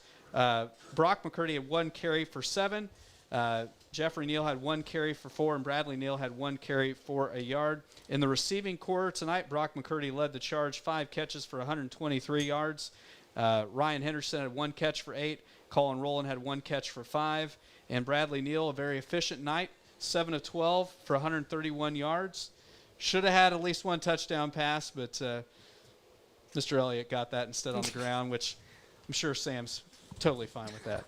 Absolutely. Well, we'll take the 7 for 12. That is a solid night. You heard Coach talk about it just to get his confidence. And I like that they brought the short passing game into play tonight. That was good stuff. Yeah, it was. It was a well-called game offensively for the Crusaders. They did a nice job because, guys, Circle was selling out to stop, Sam Elliott. So, hats off to him. That's the thing. He really had to run hard tonight, and it wasn't that we weren't blocking well up front. It's just that Circle completely loaded the box up. They were going pretty much straight-up man coverage out in the secondary. And Sam did what he does where he just fights for those extra yards. Well, so I was thinking about this, and Sam typically gets like big runs, like 8 or 9 yards runs, but this one he had just had to fight and get like 5, 2 at the least, and so just the fact that he fought and still got that many yards and 6 touchdowns still just wows me. Yeah, and you heard Coach say Brian Regier got a lot of time, big tackle tonight. Will he play JV on Monday or not? Will they really focus on keeping him? I know they're still trying to massage that as they get ready for the postseason. Well, and it goes without saying, we got to compliment the offensive line, and Sam would be one of the first guys to tell you, you don't tie a school record all by yourself. You got to have good work up front. And, those front 5 for the Crusaders, Childs, Barnes, Gilbert, Christensen, and Brian Regier, all blocked really well, and Bo at the tight end spots. And, because Circle really did load the box to try to stop Sam. All right, player of the game, our Dix Phillips 66 Phillip of the game tonight. Phillip on top-tier gasoline, snacks, and more. At Dix Phillips 66, family-owned for nearly 60 years. Every journey begins with a stop at Dix Phillips 66, 4th and Stevens in Hutchinson. And our Phillip of the game tonight, a 56-yard pass. Big bomb down the field to Brock McCurdy. Hit McCurdy in stride. It was a perfect throw in the second half from Bradley Neal. And that got Brock down to the 1-yard line. They called him just shy of the goal line. The very next play with 11:15 to go in the game, Sam Elliott runs it in from a yard out. But I think that might be my favorite Brad Neal throw of the year. Yeah, it was a well-thrown ball. Where we are situated, the ball was thrown to the southwest corner, and we could see that ball just delivered right over the shoulder of the corner, right into Brock's hands. Well, Bradley had 2 great throws that game, both to Brock, and Brock also, you said he had 5 catches for 123 yards, so he was on fire too. And he did a nice job of just being more physical. Mm-hmm. There's been, as an offensive receiver, you've got to have the mindset of it's my ball, and he really did do a nice job of just going up and getting the football to not waiting for the ball to come to him. I would say the same for him on the defensive side, too. Yes. No, being more aggressive. Yeah, he definitely was, did a great job in the secondary this evening. So that pass to Brock, our Phillip of the game tonight's Wifco Steel Products Man of Steel. From storage tanks to steel walkways, stairways, and platforms, Wifco Steel Products, the expert in steel fabrication, online at wifcosp.com. Are we going with number 20? Yes, I think you got to. Sam had a whale of a game. Had the interception as well. And, but a close second behind Sam, just our rushing defense tonight. And I'm going to have to do some serious math, which my brain is already shot. But, Circle tonight is going to finish up. I don't know if they ended up in the black in overall rushing yards because we did such a good job of just stuffing the run this evening. Yeah, great job. One of 2 picks on the night. Mason Lipford had the other, I believe, right? Yeah. So, but, going back, you talked about Sam. Congrats on him tying the school record for the 2nd time this season. And you talked about it earlier, Aaron. Those guys that are on that list that he's tying up there, Jordan Oden, Tanner Fisher, and Riley Allen, those are 3 names that ran for a heck of a lot of yards for the Crusaders. And you look at some of the other names on that list, Mike McCoy, who has some of his records from the 70s, and then, Chad Turner in there, Brett Wickert, and then, Dylan England on there as well. So, there's a good group of tailbacks that Sam is up there with. And he's doing this as a junior.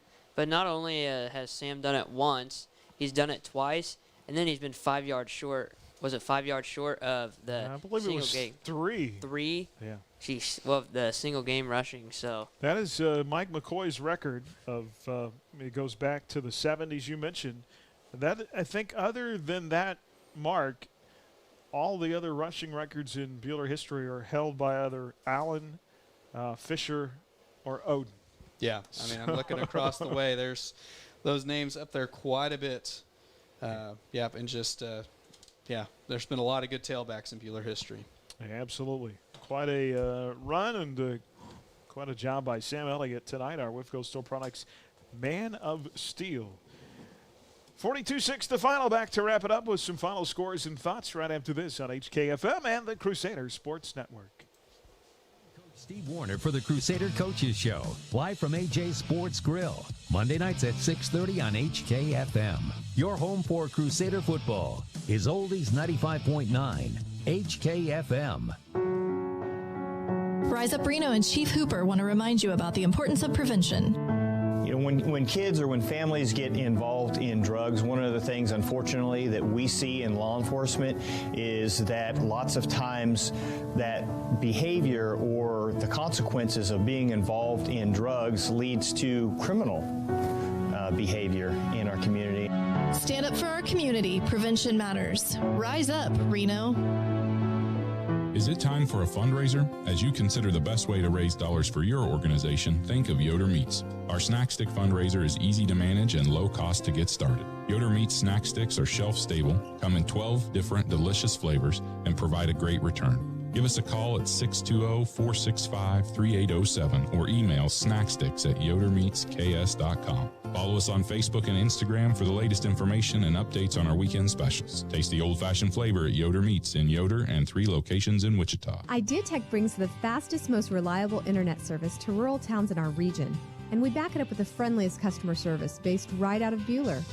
With our fully fiber optic network, IdeaTech customers can enjoy speeds faster than those in the largest cities in the U.S., serving small communities in south central Kansas and select parts of Hutchinson. Visit ideatech.com or call us at 620-543-5000 to learn more. Shoot and score with Hutch Rec Youth Basketball this winter. Hutch Rec's Youth Rec League and our new Central Kansas Basketball League for competitive teams is for 1st through 6th graders with a registration deadline of December 12th. Register online at hutchrec.com or in person at 17 East 1st. Find out more details at hutchrec.com and on Facebook, Instagram, and Twitter. Buhler Crusader football is on Oldies 95.9 HKFM. And back here on our Shirt Jack postgame, look at some final scores at our Buhler Dental Care scoreboard tonight. Final scores we have for you. 8-man final. Mound Ridge beat Prairie tonight 44-18. Clearwater 42. Wow. Clearwater 42. Heston 25. Of course, Buhler wins 42-6. Central Plains beats Wilson tonight 56-20. Pratt 65. Nickerson 33. Other finals, Newton over Campus 42-15. And Garden City beat Great Bend tonight 45-0. I got some of the other scores that were heard elsewhere on the Ad Astra Sports Network tonight. Smith Center defeats Inman in Inman tonight for the district title 29-22. That game was on KSKU. Over on Kansas Rocks 100.3, Trinity comes back with a vengeance, blowing out Hillsboro tonight 41-14. And then in the game that was on Kicks Country 106, Clearwater defeating Heston, or excuse me, on Sports 1, Clearwater defeating Heston 42-25. Elsewhere, Smoky Valley over Russell tonight 28-14. El Dorado beats Winfield 32-14. El Dorado will be the 3 seed in the 4A West. And talking 4A West, of course, Mac gets the win tonight 32-14 over Augusta. So they will take the top spot in the West and I believe host Great Bend next Friday night. Just looking at some other fourth quarter scores here. Derby beats Mays South tonight 48-10. Hoisington over Beloit 26-20. Andale in the fourth leading Wichita Collegiate 43-14. A back and forth game and the Hutch High Salthawks come back to beat the Mays Eagles tonight 32-28. Wow, huge win. Mays was undefeated coming into tonight's game, so massive win for the Salthawks over a 6A. Fort Scott beats Coffeyville 28-0. Wamego 62, Abilene 12. That is a final. Elsewhere, Goddard 13, Andover 7. Last fourth quarter score we had. And Hoisington 26, Beloit 20. That is also in the fourth.